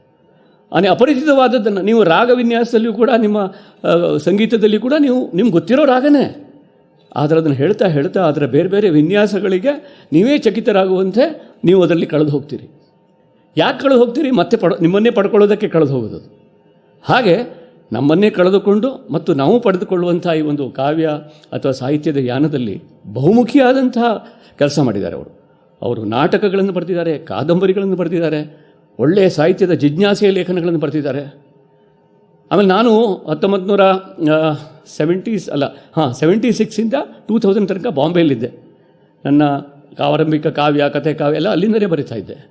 ನಾನು ಹೊರನಾಡ ಕನ್ನಡಿಗನಾಗಿದ್ದರಿಂದ ನಾನು ಬಯೋಕೆಮಿಸ್ಟ್ ಬೇರೆ, ನಾನು ಬಯೋಕೆಮಿಸ್ಟಾಗಿ ಕೆಲಸ ಮಾಡ್ತಾಯಿದ್ದೆ, ಅಲ್ಲಿದ್ದೆ. ಆಗ ನಮಗೆ ಯಾವಾಗಲೂ ಅನಿಸೋದು, ಒಳನಾಡಿನಲ್ಲಿ ಏನೇನೋ ನಡೀತಾ ಇದೆ ಇಲ್ಲಿ ಚಟುವಟಿಕೆ, ಸಾಹಿತ್ಯ, ಕಾವ್ಯ, ಅದು ಇದು, ನಮ್ಮನ್ನು ಯಾರೂ ಕೇಳೋದಿಲ್ಲ, ನಾವು ಹೊರನಾಡ ಕನ್ನಡಿಗರು ಅನ್ನುವಂಥ ಒಂದು ಆತ್ಮಮರುಕ ಅದೆಲ್ಲ ಇರ್ತಿತ್ತು. ಆಗ ನಮಗೆ ಆ ಥರದ ಯಾವ ಒಂದು ಆತ್ಮಮರುಕ ಬರದಂತೆ ಇಲ್ಲಿಂದ, ರಾಜಧಾನಿಯಿಂದ ನನ್ನ ಜೊತೆಗೆ ಕಂಟಿನ್ಯೂಸ್ ಆಗಿ ಒಂದು ಸಂಪರ್ಕದಲ್ಲಿದ್ದುಕೊಂಡು ನಮಗೆ ಧೈರ್ಯ ಕೊಟ್ಟು ನಾವು ಬರೆದದ್ದೆಲ್ಲ ಚೆನ್ನಾಗಿದೆ ಅಂತ ಹುರಿದುಂಬಿಸಿ ಒಂದು ರೀತಿ ಕನೆಕ್ಷನ್ ಇಟ್ಕೊಂಡಂಥ ಒಬ್ಬ ಹಿರಿಯ ಕವಿ ಆತ. ಹೀಗಾಗಿ ಆ ಒಂದು ಋಣ ನಾನು ಯಾವತ್ತೂ ಮರೆಯೋದಿಲ್ಲ. ನನಗಿನ್ನೂ ನೆನಪಿದೆ, ನಾನು ಮೊದಲ ಹಾಡು ಬರೆದಿದ್ದು, ನಾನು ಹಾಡೇ ಬರೆದಿರಲಿಲ್ಲ ಯಾವಾಗಲೂ. ಅಂದರೆ ನನಗೆ ಯಾವಾಗಲೂ ನಾನು ನವ್ಯಕವಿ, ಭಯಂಕರವಾಗಿ ನವ್ಯಕವಿತೆ ಬರೆದಿದ್ದೆ. ಸೊ ನವ್ಯಕವಿ ಆದವನು ಹಾಡು ಬರೆದ್ರೆ ಅದು ಹಾಡೋನು ಕೆಟ್ಟ, ಕೇಳೋನು ಕೆಟ್ಟ ಅಂಥೇಳಿ ನನಗೆ ಭಯದಿಂದ ನಾನು ಬರೀಲಿಕ್ಕೆ ಹೋಗಿರಲಿಲ್ಲ. ಆದರೆ ಇವರು ಒಂದು ಸಿ ಅಶ್ವಥ್ ಅವರ ಒಂದು ಕ್ಯಾಸೆಟ್ಟು, ಅನುರಾಗ ಅಂತಿರಬೇಕು ಅದು, ಹೌದು, 80ರ ದಶಕದಲ್ಲಿ, ಅದರಲ್ಲಿ ಕನ್ನಡದ ಪ್ರಮುಖ ಕವಿಗಳನ್ನು ಹಿಡಿದು, ಅಂದರೆ ಯಾರು ಹಾಡು ಬರೆದಿಲ್ವೋ ಅಂಥವರನ್ನು ಎಳೆದು, ನಾನು, ಕೆ ವಿ ತಿರುಮಲೇಶ್, ದೇಶ ಕುಲಕರ್ಣಿ, ನಮ್ಮನ್ನೆಲ್ಲ ಬರೀರಿ ಆಗತ್ತೆ ಬರೀರಿ ಅಂತ ಹೇಳಿ, ಆಮೇಲೆ ಅಲ್ಲಿ ಸಿ ಅಶ್ವಥ್ ಅವರ ಮೀಟ್ರಿಗೆ, ಲಯಕ್ಕೆ ಅದು ಸೇರಿದಿದ್ದರೆ ಸ್ವಲ್ಪ ತಾವೇ ಅದನ್ನು ಸ್ವಲ್ಪ ತಿದ್ದುಪಡಿ ಮಾಡಿ, ಹೌದು, ಅಂದರೆ ಶ್ರೀ ಅಶ್ವತ್ಥರ ಲಯಕ್ಕೆ ತಿದ್ದುಪಡಿಯೋ ಅಥವಾ ಸಿಡಿಮಡಿಗೆ ತಿದ್ದುಪಡಿಯೋ ಗೊತ್ತಿಲ್ಲ, ಮಾಡಿ ಅವರು ಬಹಳ ನಮ್ಮನ್ನು ಸಂಗೋಪನೆ ಮಾಡಿದಂಥ ಒಬ್ಬ ಹಿರಿಯ ಕವಿ. ಆಮೇಲೆ ನನ್ನ ಕಥಾ ಸಂಕಲನ ದಗಡು ಪರ್ಬನ ಅಶ್ವಮೇಧ, ನಮಗೂ ಅಲ್ಲಿ ಮುಂಬೈಲಿ ನಮಗೆ ಪಬ್ಲಿಷರ್ಸ್ ಯಾರು ಸಿಗ್ತಾರೆ, ಎಲ್ಲ ಪಬ್ಲಿಷರು ಬೆಂಗಳೂರು ಮೈಸೂರಲ್ಲಿದ್ದಾರೆ.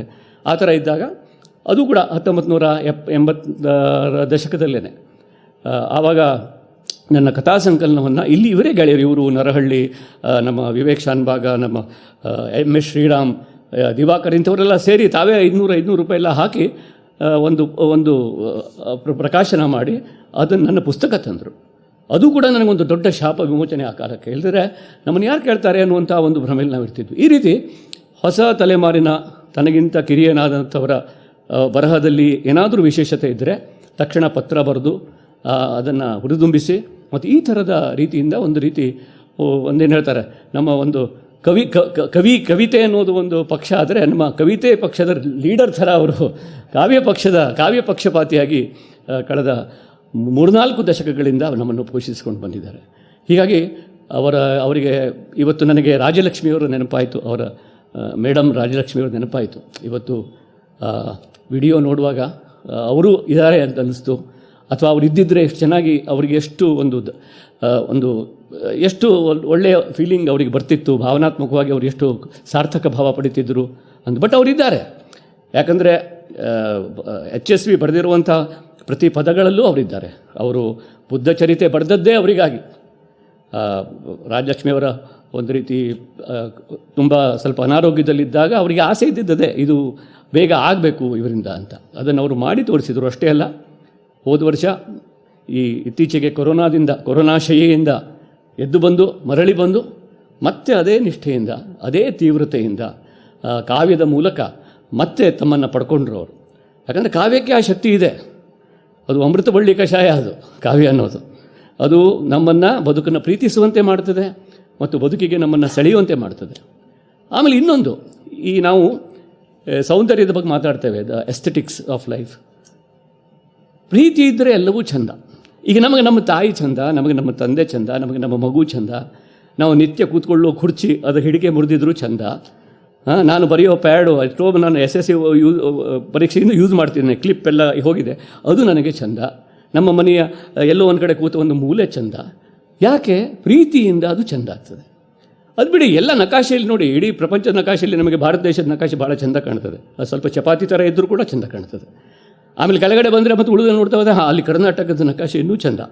ಅದರಲ್ಲಿ ಮತ್ತೆ ಹೋದರೆ ಯಾಕೆ ಅಂದರೆ ನಮ್ಮ ಪ್ರೀತಿಯಿಂದ ಅದು ಚಂದ ಆಗ್ತಾ ಹೋಗ್ತದೆ. ಪ್ರೀತಿ ಇಲ್ಲದಿದ್ದರೆ ಎಲ್ಲದೂ ಕುರುಪುವೆ, ಪ್ರೀತಿಯಿಂದ ಚಂದ ಆಗೋದು. ಆ ರೀತಿ ಬದುಕಿನ ಸುಂದರ ಸಂಗತಿಗಳನ್ನು, ಅಂದರೆ ಹೇಗೆ ಸುಂದರವಾಗಿದ್ದವು, ಪ್ರೀತಿಯಿಂದ ಸುಂದರವಾದ ಸಂಗತಿಗಳನ್ನು ನಮಗೆ ಪ್ರೀತಿಯಿಂದ ತೋರಿಸಿ ಚಂದಗಾಣಿಸಿಕೊಡುವಂಥ ಕವಿ HS ವೆಂಕಟೇಶ ಮೂರ್ತಿ ಅವರು. ಸುಮ್ಮನೆ ಚಂದ ಇದೆ ಅಂದರೆ ಆಗಲಿಲ್ಲ, ಜೋಗ ಫಾಲ್ಸ್ ಚಂದ ಇದೆ ಅಂದರೆ ಆಗಲಿಲ್ಲ. ಅದು ಪ್ರೀತಿಯಿಂದ ನೋಡಿದಾಗ ಒಂದು ಏನು ಅವ್ರಿಗೆ ಕಂಡಿದೆ ಚಂದ, ಆ ಪ್ರೀತಿಯನ್ನು ನಮಗೆ ವರ್ಗಾಯಿಸಿ ಪ್ರೀತಿಯ ಕಣ್ಣುಗಳಿಂದ ಆ ಬದುಕು ಚಂದ ಆಗುವುದನ್ನು ನೋಡೋದು. ಇದು ಭಾಳ ದೊಡ್ಡ ವಿಸ್ಮಯ, ಅದು ಕಾವ್ಯದ ವಿಸ್ಮಯ, ಕಲೆಯ ವಿಸ್ಮಯ ಕೂಡ. ಅಂಥ ಒಂದು ಅಪ್ರತಿಮವಾದಂಥ ಕವಿ ನಮ್ಮ HS Venkatesha ಮೂರ್ತಿಯವರು.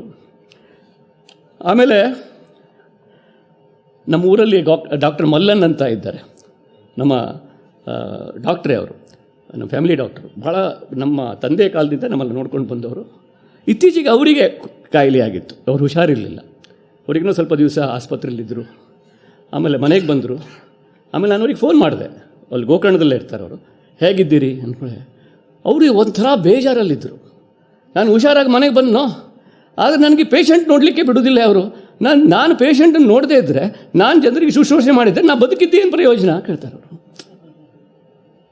I was thrilled. ಅಂದರೆ ಒಬ್ಬ ಡಾಕ್ಟ್ರಾಗಿ ನಾನು ಹೋಗಿ ಬಂದೆ. ಈಗ ನಾನು ತಿರುಗಿ ಪ್ರಾಕ್ಟೀಸ್ ಮಾಡಿ ತಿರುಗಿ ಊರಿನ ಜನಕ್ಕೆ, ನಾಗರಿಕರಿಗೆ ಆರೋಗ್ಯವನ್ನು ನೋಡ್ಕೊಳ್ಬೇಕು. ಅದು ಮಾಡದಿದ್ದರೆ ನಾನು ಡಾಕ್ಟರ್ ಆಗಿದ್ದು ಪ್ರಯೋಜನ ಏನು ಅಂತ. ಈ ಒಂದು commitment to the knowledge and experience ಇದೆಯಲ್ಲ, it applies to all arts. ಇದು ಸಾಹಿತ್ಯಕ್ಕೂ ಸಲ್ಲುವಂಥದ್ದು, ಯಾವುದೇ ಕಲೆಗೂ ಸಲ್ಲುವಂಥದ್ದು. ಆ ರೀತಿಯ ಒಂದು ಕಮಿಟ್ಮೆಂಟ್, ಜೀವನ್ಮುಖಿಯಾದಂಥ ಒಂದು ಕಮಿಟ್ಮೆಂಟು. ಜೀವನದ ಪ್ರೀತಿಯನ್ನು ನಾವು ಕಲೆಯಲ್ಲಿ ಪ್ರೀತಿ ಜಾಸ್ತಿಯಾಗಿ ಜೀವನ ಪ್ರೀತಿಯಿಂದ ಹೋಗ್ಬಿಟ್ರೆ ಅದು ಏನು ಪ್ರಯೋಜನ ಅಲ್ಲ. ಅದು ಕಲೆಯಲ್ಲಿಯೇ ನಮ್ಮ ಪ್ರೀತಿ, ಜೀವನದಲ್ಲಿಯೇ ನಮ್ಮ ಪ್ರೀತಿಯನ್ನು, ಮಾನಸದಲ್ಲಿಯೇ ನಮ್ಮ ಪ್ರೀತಿಯನ್ನು ಹೆಚ್ಚಿಸಬೇಕು. ಆ ಒಂದು ಮೌಲ್ಯದ ಆಗಿದ್ದವರು ನಮ್ಮ HS ವೆಂಕಟೇಶ ಮೂರ್ತಿ. ಸೊ ಅವರಿಗೆ ನಿಮ್ಮೆಲ್ಲರ ಪರವಾಗಿ, ಅವರ ಓದುಗರ ಪರವಾಗಿ, ಅವರ ಹಾಡುಗಳ ಕೇಳುಗರ ಪರವಾಗಿ, ಅವರ ವಿದ್ಯಾರ್ಥಿಗಳ ಪರವಾಗಿ ಮತ್ತು ಕನ್ನಡವನ್ನು ಕನ್ನಡವನ್ನು ಮೆಚ್ಚಿಕೊಂಡ, ಕನ್ನಡದಲ್ಲಿ ಇನ್ನೂ ಭರವಸೆ ಇಟ್ಟುಕೊಂಡಿರುವ ಎಲ್ಲರ ಪರವಾಗಿ ನನ್ನ ಹೃತ್ಪೂರ್ವಕ ಅಭಿನಂದನೆಗಳನ್ನು ಮತ್ತು ಕೃತಜ್ಞತೆಗಳನ್ನು ಈ ಮೂಲಕ ಸಲ್ಲಿಸ್ತಾ ಇದ್ದೇನೆ. ನೀವು ಇನ್ನೂ ಬರಿತಾನೇ ಇರಬೇಕು. ನೀವು ಬರೆದಷ್ಟು ನಾವು ಸುಧಾರಿಸ್ತೀವಿ. ನಮಸ್ಕಾರ.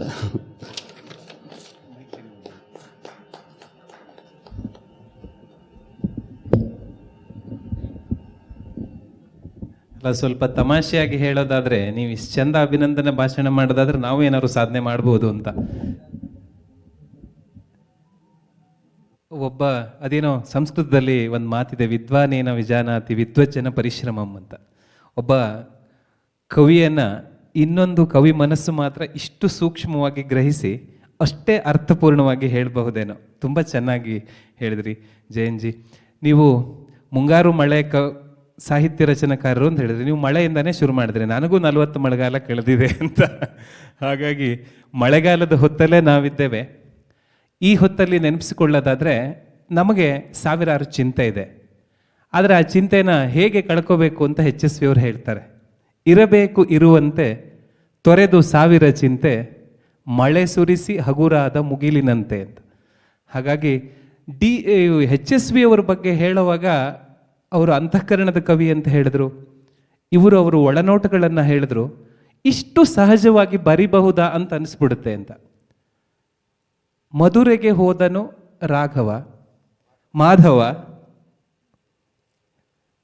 ಬರುವನೋ ಬಾರನೋ ಹೋದವ.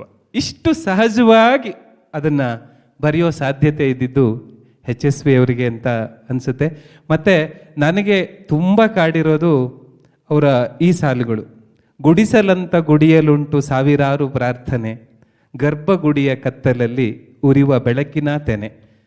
ಇಂಥ ಸಾಲುಗಳ ಕೊಟ್ಟ HSV ಅವರಲ್ಲದೆ ಇನ್ಯಾರು ವಿದ್ಯಾರ್ಣವಕ್ಕೆ ಅರ್ಹರು? ನಾವು ಧನ್ಯರು. ಕಲಾರ್ಣವ 2021ರಲ್ಲಿ ವಿದ್ಯಾರ್ಣವ ಪ್ರಶಸ್ತಿಯನ್ನು ಸ್ವೀಕರಿಸಿ ಗೋಕುಲಂ ಸಂಗೀತ ಶಾಲೆಯನ್ನು ಹರಿಸ್ತಾ ಇರೋ HS ವೆಂಕಟೇಶ್ ಮೂರ್ತಿ ಅವರು ತಮ್ಮ ಇಂಗಿತವನ್ನು ನಮ್ಮೊಂದಿಗೆ ಹಂಚಿಕೊಳ್ಳಬೇಕು ಅಂತ ಕೇಳ್ಕೊಳ್ತೀನಿ. ಅಲ್ಲೇ ಮೈಕ್ ಕೊಡೋದಾ ಸರ್? ಇಲ್ಲ.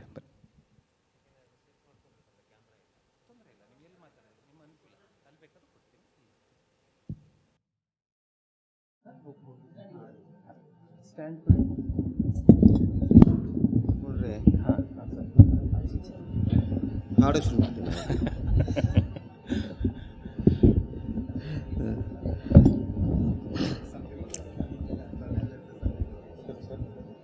ಹಾಂ,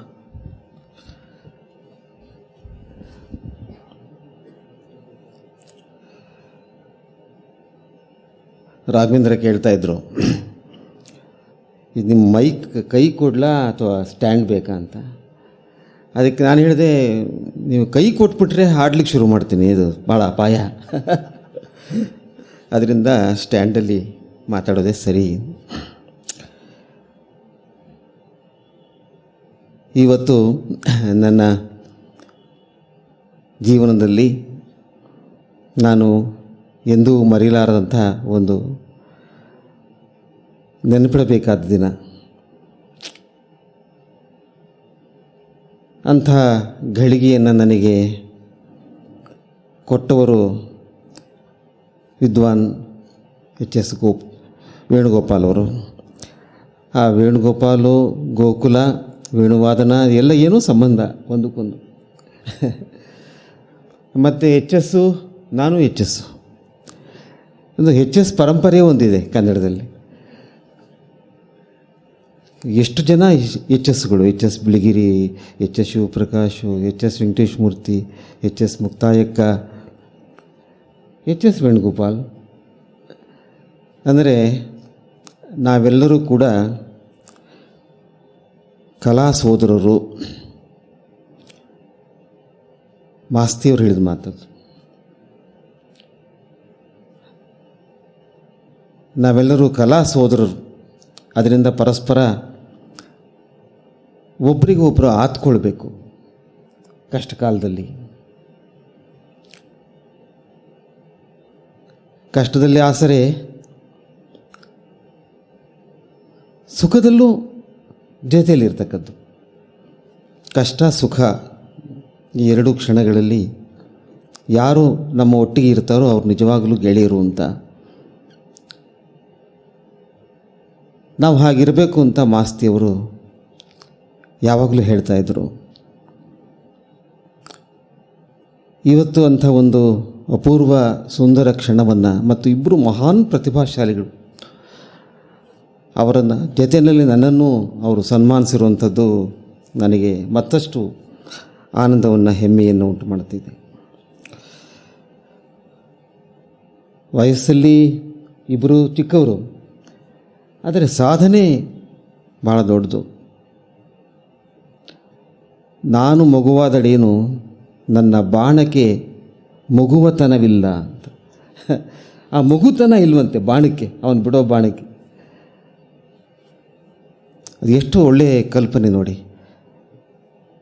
ನಾನು ಚಿಕ್ಕವನು ಹೌದು, ಆದರೆ ನನ್ನ ಬಾಣಗಳು ಅವು ಭಾಳ ಸಮರ್ಥವಾಗಿವೆ ಅಂತ ಅನ್ನುವಂಥ ಮಾತು. ಹಾಗೆಯೇ ಅವರಿಬ್ಬರು ತಮ್ಮ ತಮ್ಮ ವಾದ್ಯವನ್ನು ನುಡಿಸುವಾಗ, ಮೃದಂಗ ಮತ್ತು ಖಂಜರ ನುಡಿಸುವಾಗ ಅಲ್ಲಿಂದ ಹೊರಹೊಮ್ಮುವಂಥ ನಾದ ತರಂಗಗಳಿವೆಯಲ್ಲ, ಅವುಗಳ ಶಕ್ತಿ ಅಸಾಮಾನ್ಯವಾದ ಶಕ್ತಿಯಾಗಿರುತ್ತೆ. ಆ ನಾದ ತರಂಗಗಳು ಹೇಗೆ ಜಗತ್ತಿನ ಬೇರೆ ಶಬ್ದಗಳನ್ನೆಲ್ಲ ಅಡಗಿಸಿ ತಮ್ಮದೇ ಆದಂಥ ಒಂದು ಅದ್ಭುತವಾದ ನಿನಾದವನ್ನು ಉಂಟು ಮಾಡುತ್ತೆ. ಜಗತ್ತಿನ ಸದ್ದುಗಳನ್ನು ಸ್ತಬ್ಧಗೊಳಿಸಿ ಸುಂದರವಾದ ಕಲಾ ನಿನಾದಗಳನ್ನು ಹೊರಡಿಸುವುದು ಕಲಾವಿದರ ಕರ್ತವ್ಯ. ಅವ್ರು ಮಾಡ್ತಿರೋ ಕೆಲಸ ಅಂಥದ್ದು. ಶಬ್ದಗಳಿವೆಯಲ್ಲ, ಮತ್ತೆ ನಾವ್ಯಾಕೆ ಶಬ್ದ ಮಾಡಬೇಕು ಅಂತ ಈ ಪ್ರಶ್ನೆ ಯಾವಾಗಲೂ ನಮ್ಮನ್ನು ಕಾಡ್ತಾ ಇರುತ್ತೆ ನೋಡಿ. ಶಬ್ದಗಳಿವೆಯಲ್ಲ, ಹಕ್ಕಿ ಕೂಗ್ತಾ ಇರುತ್ತೆ, ಕೋಗಿಲೆ ಹಾಡ್ತಾ ಇರುತ್ತೆ, ಹೌದು. ಇಷ್ಟೆಲ್ಲ ಶಬ್ದಗಳು, ನದಿಯ ಕಲರವ, ಗಾಳಿಯ ಬೀಸುವಿಕೆ, ಗಾಳಿ ಮರದ ಎಲೆಯ ಮೂಲಕ ಮಾಡುವಂಥ ಮರುಮರ ಧ್ವನಿ, ಇದೆಲ್ಲ ಇರಬೇಕಾದ್ರೆ ನೀನ್ಯಾಕೆ ಮಾತಾಡ್ತೀಯ ಅಂತ, ಅದನ್ನು ಕೇಳಬಾರದೆ ಅಂತ. ಆದರೆ ಕೇಳಿದ್ರ ಪರಿಣಾಮನೇ ನಾವು ಮಾತಾಡೋದು. ಹೊರಗಿನ ಸದ್ದು ಒಳಗಿನ ಸದ್ದಾಗಿ ಅದು ನಾದವಾಗಿ ಪರಿವರ್ತಿತವಾಗುತ್ತೆ. ಯಾವುದು ಗೊಂದಲಮಯವಾಗಿರುತ್ತೋ ಅಂಥ ಶಬ್ದಗಳನ್ನು, ನಾದ ತರಂಗಗಳನ್ನು ಒಂದು ಶಿಸ್ತಿಗೆ ಒಳಪಡಿಸಿದಾಗ, ಅದಕ್ಕೊಂದು ಲಯವನ್ನು ಕಲ್ಪಿಸಿದಾಗ ಅದು ಕಲೆ ಆಗ್ತಾ ಹೋಗುತ್ತೆ. ಇದು ಬಹಳ ಅದ್ಭುತವಾದಂಥ ಒಂದು ಸಾಧನೆ. ಅದು ಸರಸ್ವತಿ ಕೊಟ್ಟಂತಹ ವರ ಕಲಾವಿದರಿಗೆ.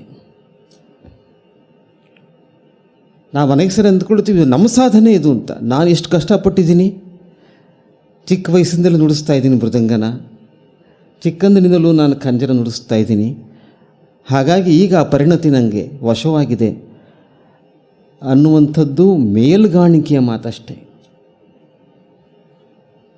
ನೀವು ನುಡಿಸ್ತಿರೋದು ಹೊರಗಿನ ವಾದ್ಯವನ್ನಲ್ಲ, ನಿಮ್ಮ ಅಂತಸ್ಥ ವಾದ್ಯವನ್ನು ಹೊರಗೆ ಕಾಣಿಸುವ ಹಾಗೆ ಮಾಡ್ತಾಯಿದ್ದೀರಿ. ಒಳಗಿನ ದನಿಗೆ ದನಿ ಕೊಡುವಂಥ ಕೆಲಸ ಅದು. ಹಾಗಾಗಿನೇ ಅದು ಮಹತ್ವದ ಕಲೆಯಾಗುವಂಥದ್ದು. ಈ ಚಿಕ್ಕ ವಯಸ್ಸಲ್ಲೇ ಇವರು ದೇಶ ವಿದೇಶಗಳನ್ನೆಲ್ಲ ಸುತ್ತಿ ಇವತ್ತು ನಮ್ಮ ಕನ್ನಡ ನಾಡಿನ ಹೆಮ್ಮೆಯನ್ನು ಎತ್ತಿಡಿತಾ ಇದ್ದಾರೆ ಅಂತಂದರೆ ಅಸಾಮಾನ್ಯ ಅದು. ಅದಕ್ಕೆ ನಾನು ಮೃದಂಗ ವಿದ್ವಾನ್ BC ಮಂಜುನಾಥ್ ಅವರನ್ನು, ಖಂಜರ್ ವಿದ್ವಾನ್ ಜಿ ಗುರುಪ್ರಸನ್ನ ಅವರನ್ನು ಬಹಳ ಪ್ರೀತಿಯಿಂದ ಮೊದಲು ಅಭಿನಂದನೆ ಮಾಡ್ತೀನಿ. ನಮಗೆ ಚಿಕ್ಕವರು ಬೆಳೀತಿರೋದು ನೋಡಿದ್ರೆ ವಯಸ್ಸಾಗ್ತಿರೋರಿಗೆ ಒಂದು ಸಂಭ್ರಮ, ಬೆಳೆಯೋದು ನೋಡೋದೇ ಒಂದು ಸಂಭ್ರಮ. ಚಿಕ್ಕ ಮಗು, ಪುಟ್ಟ ಮಗು ಬೆಳೀತಾ ಮಾತಾಡ್ತಾ, ತೊದಲು ಮಾತಾಡ್ತಾ, ಆಮೇಲೆ ಅದು ಮಾತು ಇನ್ನೂ ಸ್ಫುಟವಾಗ್ತಾ, ಸ್ಪಷ್ಟವಾಗ್ತಾ, ಅರ್ಥವಂತವಾಗ್ತಾ, ಅದು ನಿಧಾನಕ್ಕೆ ಕವಿತೆಯ ಲಯವನ್ನು ಹಿಡಿಯುತ್ತಲ್ಲ, ಅದು ಎಂಥ ಅದ್ಭುತ ಅದು. ತಾಯಿ ಅಂತಾಳೆ, ನಾನು ಕಲಿಸ್ತೀನಿ ಮಗುವಿಗೆ ನಡೆಯೋದನ್ನು ಅಂತ. ಕೃಷ್ಣನಿಗೆ ನಡೆಯೋದು ಕಲಿಸೋದು ಯಾರು? ನಾನು ಅಂತಾಳೆ ಗೋಪಿದೇವಿ. ಜಗತ್ತನ್ನೇ ನಡೆಸುವಂಥ ಕೃಷ್ಣನಿಗೆ ನಾನು ನಡೆ ಕಡಿಸ್ತೀನಿ ಅಂತ ಹೇಳ್ತಾಳಲ್ಲ, ಎಂಥ ಅಹಂಕಾರ ಅದು. ಅಹಂಕಾರ ಅಲ್ಲ, ಮುಗ್ಧತೆ ಅದು, ಪ್ರೀತಿಯ ಮುಗ್ಧತೆ ಅದು, ವಾತ್ಸಲ್ಯ ಭಾವದ ಮುಗ್ಧತೆ. ಆ ಮುಗ್ಧತೆಯಿಂದ ದೇವರಿಗೆ ನಡೆ ಕಲಿಸ್ತೀನಿ ಅನ್ನುವಂಥ ಮಾತನ್ನು ಗೋಪಿ ಹೇಳ್ತಾ ಇದ್ದಾಳೆ. ಏನು ಹೆಮ್ಮೆಯೋ ಆಕೆಗೆ. ಗೋಪಿಯ ಭಾಗ್ಯವಿದು ಅಂತ ಅಷ್ಟಲ್ಲದೆ ಹೇಳ್ತಾರೆ ಪುರಂದರದಾಸರು. ನಿಜವಾಗ್ಲೂ ಗೋಪಿಯ ಭಾಗ್ಯನೇ ಅದು. ಜಗದೋದ್ಧಾರನನ್ನು ತಾನು ಉದ್ಧಾರ ಮಾಡ್ತೀನಿ ತಾನು ಮೇಲೆ ಎತ್ಕೊಂಡಿದ್ದಾಳೆ.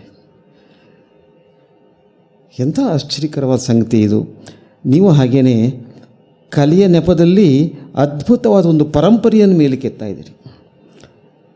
ಈ ಪರಂಪರೆಯೇ ನಮಗೆ ಕಲೆಯನ್ನು ಕೊಟ್ಟಿದ್ದು, ಅದನ್ನು ನಾವು ಮರೆಯಬಾರದು. ಈ ಕ್ಷಣದಲ್ಲಿ ಕಲೆ ಹುಟ್ಟಲಿಲ್ಲ, ಅದು ಅನಂತ ಕ್ಷಣದ ಈ ಕ್ಷಣದ ಅಭಿವ್ಯಕ್ತಿ ಕಲೆಯಾಗುತ್ತೆ. ನಿರಂತರವಾಗಿ ಹರಿತಿರುವ ನದಿಯಲ್ಲಿ ಇದ್ದಕ್ಕಿದ್ದ ಹಾಗೆ ಮಧ್ಯೆ ಒಂದು ಅಲೆ ಬರುತ್ತಲ್ಲ, ಹಾಗೆ ನೀವು ಉಂಟು ಮಾಡುವಂಥ ನಾದ. ನಾನು ಬರೆಯುವಂಥ ಕವಿತೆ, ಜಯಂತ ಬರೆಯುವಂಥ ಕವಿತೆ, ಹಾಗೆ ಸದಾ ಹರಿಯುವ ನದಿಯಲ್ಲಿ ಒಮ್ಮೆಗೆ ಹುಟ್ಟುವಂಥ ಅಲೆ ಇದೆಯಲ್ಲ, ಅದು ನವನವೀನ, ನವೋನವ. ಪೂತಿನ ಭಾಷೆಯಲ್ಲಿ ಹೇಳಬೇಕಂದ್ರೆ ನವೋನವ ಅಲ್ವಾ. ಅರ್ಣವಂಬೋಲ್ ನಿತ್ಯ ನವೀನಂ, ಅರ್ಣವಂಬೋಲ್ ಸಮುದ್ರದ ಹಾಗೆ ನಿತ್ಯ ನವೀನ. ಸಮುದ್ರನ ಯಾರಾದರೂ ಹಳೇದಾಯಿತು ಅಂತ ಹೇಳಲಿಕ್ಕೆ ಬರುತ್ತಾ ನೋಡಿ? ಅಯ್ಯೋ, ಇದು ಸಾವಿರಾರು ವರ್ಷಗಳು, ಲಕ್ಷಾಂತರ ವರ್ಷಗಳಿಂದ ಇರುವಂಥ ಒಂದು ಜಲಧಿ, ಇದು ಹಳೇದು ಅಂತ ಯಾರೂ ಹೇಳಲಿಕ್ಕಾಗಲ್ಲ ಸಮುದ್ರನ. ಅದು ನಿತ್ಯ ನವೀನ, ಅದು ಪ್ರತಿನಿತ್ಯ ಪ್ರತಿ ಕ್ಷಣದಲ್ಲೂ ಹೊಸ ಹೊಸ ಅಲೆಗಳು ಹೊಮ್ಮುತ್ತಾ ಅದು ನಿರಂತರ ನವೀನೀಕೃತವಾದಂಥ ಒಂದು ಉದ್ಯಮದಲ್ಲಿ ತೊಡಗಿರುತ್ತೆ. ಇದು ಆಶ್ಚರ್ಯಕರವಾದದ್ದು. ಸಮುದ್ರಕ್ಕೆ ಈ ಥರದ ಶಕ್ತಿ ಹೇಗೆ ಬಂತು ಅಂತ. ಆಕಾಶ ಹಳೆಯದಂತಂದರೆ ಇಲ್ಲ, ಇವತ್ತು ನೋಡಿದಾಗ ನಾಳೆ ಇಲ್ಲ, ನಾಳೆ ಮತ್ತೊಂದು ಮೋಡತೆಯಲ್ಲಿ ಬರ್ತಾ ಇದೆ, ಹೊಸ ಹೊಸ ವಿನ್ಯಾಸಗಳನ್ನು ಸೃಷ್ಟಿ ಮಾಡ್ತಾ ಇದೆ. ಆಕಾಶ ಹಳೆಯದಲ್ಲ, ಅದು ನವೀಕರಣಗೊಳ್ತಾನೇ ಇದೆ. ಸಮುದ್ರ ಹಳೆಯದಲ್ಲ, ಅದು ನವೀಕರಣಗೊಳ್ತಾನೇ ಇದೆ. ನದಿ ಹಳೆಯದಲ್ಲ, ಅತ್ಯಂತ ಪುರಾತನವಾದ ಗಂಗಾ ನದಿಯಲ್ಲಿ ಇವತ್ತು ಅತ್ಯಂತ ನವೀನವಾದ ಸದ್ಯೋಜಾತವಾದ ಹೊಸ ಅಲೆಗಳ ಉತ್ಪನ್ನ. ನಾವೆಲ್ಲ ಅರ್ಥ ಮಾಡ್ಕೋಬೇಕು ಕಲಾವಿದರು, ನಾವು ಹುಟ್ಟಿಸ್ತಿರೋದು ಅಲೆಗಳನ್ನು ಮಾತ್ರ ಅಂತ, ನದಿಯನ್ನಲ್ಲ. ದೊಡ್ಡ ಪರಂಪರೆಯಲ್ಲಿ ನಾನೂ ಒಂದು ಅಲೆಯನ್ನು ಹುಟ್ಟಿಸಿದೆ ಅಂತ, ಅದೊಂದು ಕೃತಾರ್ಥತೆ ಭಾವವನ್ನು ಕೊಡುತ್ತೆ ಕಲಾವಿದರಿಗೆ. ಅದಕ್ಕೆ ನೀವೆಲ್ಲ ಶಬ್ದಶಿಲ್ಪಿಗಳೇ. ನಿಮ್ಮನ್ನು ನೋಡಿದ್ರೆ ನಮಗೆ ಅಭಿಮಾನ ಉಕ್ಕು ಬರ್ತದೆ. ನಮ್ಮ ಜಯಂತ್ ಒಂದು ಮಾತು ಹೇಳ್ತಿದ್ರು ನನ್ನ ಬಗ್ಗೆ, ಯಶಸ್ವಿ ಅಂದರೆ ವರ್ಡ್ ಸ್ಮಿತ್ ಅಂತ. ನಮಗೆ ವರ್ಡ್ಸ್ ವರ್ತ್ ಗೊತ್ತು, ಈ ವರ್ಡ್ ಸ್ಮಿತ್ ಅನ್ನೋದು ಅವರು ಹುಟ್ಟಿಸಿದಂಥ ಪದ. ಅದು ಯಶಸ್ವಿ ಅಂದರೆ ವರ್ಡ್ ಸ್ಮಿತ್ ಅಂತ. ಶಬ್ದಗಳನ್ನು ಕಾಸಿ ಬಡಿದು ಹದ ಮಾಡಿ ವಿನ್ಯಾಸಗೊಳಿಸುವಂಥ ಕಮ್ಮಾರ ಅಂತ. ಸೂರ್ಯ ಚಂದ್ರರನ್ನು ಮಾಡಿದೆ ಕಣ್ಣ ಅಂತ ಅನ್ನುವಾಗ ಸೂರ್ಯನಿಗೆ ಪ್ರಕಾಶ ಉಂಟು, ಸ್ವಂತ ಬೆಳಕು ಉಂಟು, ಚಂದ್ರನಿಗಿಲ್ಲ. ಹಾಗಾದ್ರಿಂದ ಒಂದು ಕಣ್ಣು ಕುರುಡು. ಲಾಜಿಕಲಿ ಪರ್ಫೆಕ್ಟ್ ಅದು. ಆದರೆ ಕಲೆ ಲಾಜಿಕ್ನಲ್ಲಿಲ್ಲ, ಮ್ಯಾಜಿಕ್ನಲ್ಲಿದೆ ಅಂತ. ಅದು ಅರ್ಥ ಮಾಡ್ಕೋಬೇಕು ನಾವು. ನೀವು ಲಾಜಿಕ್ ಹಿಡ್ಕೊಂಡು ಹೋದರೆ ಹೊರಟೋಯ್ತು. ಅದನ್ನೇ ಜಯಂತ್ ಹೇಳಿದ್ದು. ಬರೇ ಬುದ್ಧಿಯನ್ನು ನೀವು ಆಶ್ರಯಿಸಿದರೆ ತತ್ವಶಾಸ್ತ್ರ ಹುಟ್ಟಬೋದೇ ಹೊರತಾಗಿ ಕಲಾರ್ಣವ ಹುಟ್ಟಲಾರದು, ಕಲೆಯ ವಿನ್ಯಾಸ ಪ್ರಾಪ್ತವಾಗಲಾರದು ಅಂತ. ಕಲೆ ಅನ್ನೋದೊಂದು ಅದ್ಭುತವಾದ ಸ್ಪರ್ಶ. ನಿತ್ಯ ಜೀವನಕ್ಕೆ ಕಲಾವಿದ ಮುಟ್ಟಿದಾಗ ಅದಕ್ಕೊಂದು ಹೊಸ ನವೀನವಾದ ಕಳೆ ಬರುತ್ತಲ್ಲ, ನವೋನವವಾದ ಕಳೆ, ಅದು ಕಲಾರ್ಣವ. ಅದಕ್ಕೇನೆ ಅರ್ಣವಂಬೋಲ್ ನಿತ್ಯ ನವೀನಂ ಅಂತ ಹೇಳಿದರು. ಸಮುದ್ರದ ಹಾಗೆ ನಿತ್ಯ ನವೀನ ಅಂತ ಎಂಥ ಮಾತನ್ನು ಅವರು ಹೇಳಿದರು. ನಮ್ಮ ಗೆಳೆಯರು ನನ್ನನ್ನು ಇಲ್ಲಿ ಕರೆದಾಗ, ನೀವು ಬನ್ನಿ ನಿಮಗೆ ವಿದ್ಯಾರ್ಣವ ಅಂತ ಒಂದು ಪ್ರಶಸ್ತಿ ಕೊಡ್ತೀವಿ ಅಂತ ವೇಣುಗೋಪಾಲರು.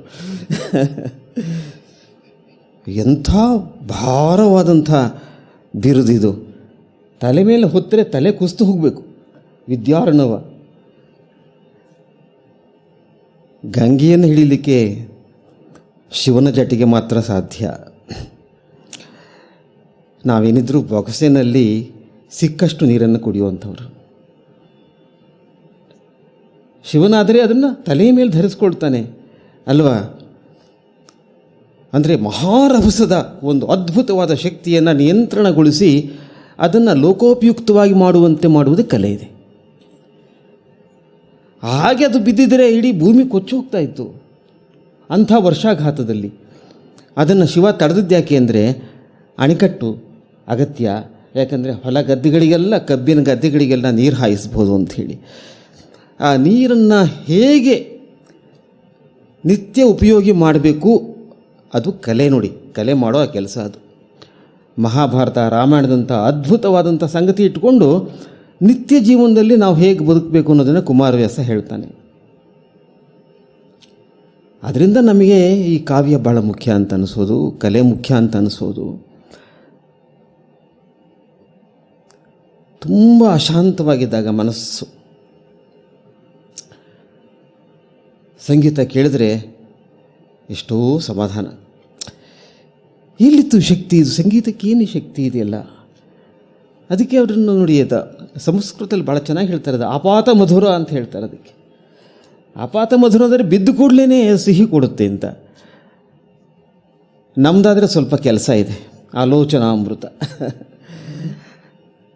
ಚರ್ವಣ ಮಾಡಿ ಅದರ ಸೊಗಸನ್ನು ಪಡಿಬೇಕಾಗತ್ತೆ. ಅದಕ್ಕೆ ಆಲೋಚನದಿಂದ ಅಮೃತ ಉತ್ಪನ್ನ. ಕಾವ್ಯದಲ್ಲಾದರೆ ಬೇಂದ್ರೆ ಕಾವ್ಯ ಸುಲಭ ಸಿಕ್ಬಿಡುತ್ತಾ? ನಿಧಿಧ್ಯಾಸನ ಮಾಡಬೇಕಾಗತ್ತೆ. ಆಲೋಚನೆ ಮಾಡ್ತಾ ಇದ್ದರೆ ಆಗ ಆಲೋಚನೆಯಿಂದ ಅಮೃತ ಒಂದು ಬರುತ್ತೆ.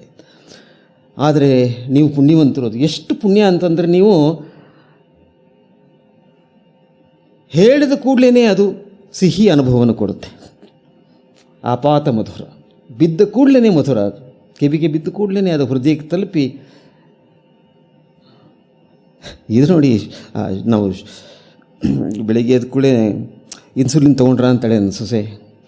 ಇನ್ಸುಲಿನ್ ಥರ ಸಂಗೀತ ಅಂದರೆ ಡೈರೆಕ್ಟ್ ಟು ಬ್ಲಡ್, ನೇರ ಹೃದಯಕ್ಕೇ, ರಕ್ತಕ್ಕೇ ನೇರವಾಗಿ ಹೋಗಿ ಅದು ಸಕ್ಕರೆಯನ್ನು ನಿಯಂತ್ರಣ ಮಾಡೋ ಶಕ್ತಿ ಇದೆ. ನಮ್ಮದಂದರೆ ಹಾಗಲ್ಲ, ಅದು ಸ್ವಲ್ಪ ಟ್ಯಾಬ್ಲೆಟ್ ತೊಗೊಂಡು ಹಾಗೆ, ಶುಗರ್ ಟ್ಯಾಬ್ಲೆಟ್ ತೊಗೊಂಡು ಹಾಗೆ. ಸಾಹಿತ್ಯ ಕಾವ್ಯ ಅಂದರೆ ಯೋಚನೆ ಮಾಡಬೇಕಾಗತ್ತೆ. ಯಾಕೆ ಚೆನ್ನಾಗಿದೆ ಇದು? ಚೆನ್ನಾಗಿದೆ ಅಂತ ಗೊತ್ತಾಗುತ್ತೆ, ಯಾಕೆ ಚೆನ್ನಾಗಿದೆ ಗೊತ್ತಾಗಲ್ಲ, ಯೋಚನೆ ಮಾಡಬೇಕಾಗತ್ತೆ. ಇದು ಚೆನ್ನಾಗಿದೆಯೋ ಚೆನ್ನಾಗಿಲ್ಲೋ ಗೊತ್ತಾಗೋದಕ್ಕೆ ಮೊದಲೇ ನಿಮ್ಮ ಮನಸ್ಸನ್ನು ಮುಟ್ಟಿಬಿಡುತ್ತದು, ಕಂಡ ಕೂಡಲೇ. ಅದು ಅದ್ಭುತವಾದಂಥ ಕಲೆ ಸಂಗೀತ. ಅದಕ್ಕೆ ಸಂಗೀತನ ಯಾವತ್ತೂ ನಾನು ಒಂದು ಮೇಲಿಡ್ತೀನಿ ಅಂತಸ್ತು. ಅರ್ಥಾತೀತವಾದದ್ದು, ಅನುಭವಗಮ್ಯವಾದದ್ದು.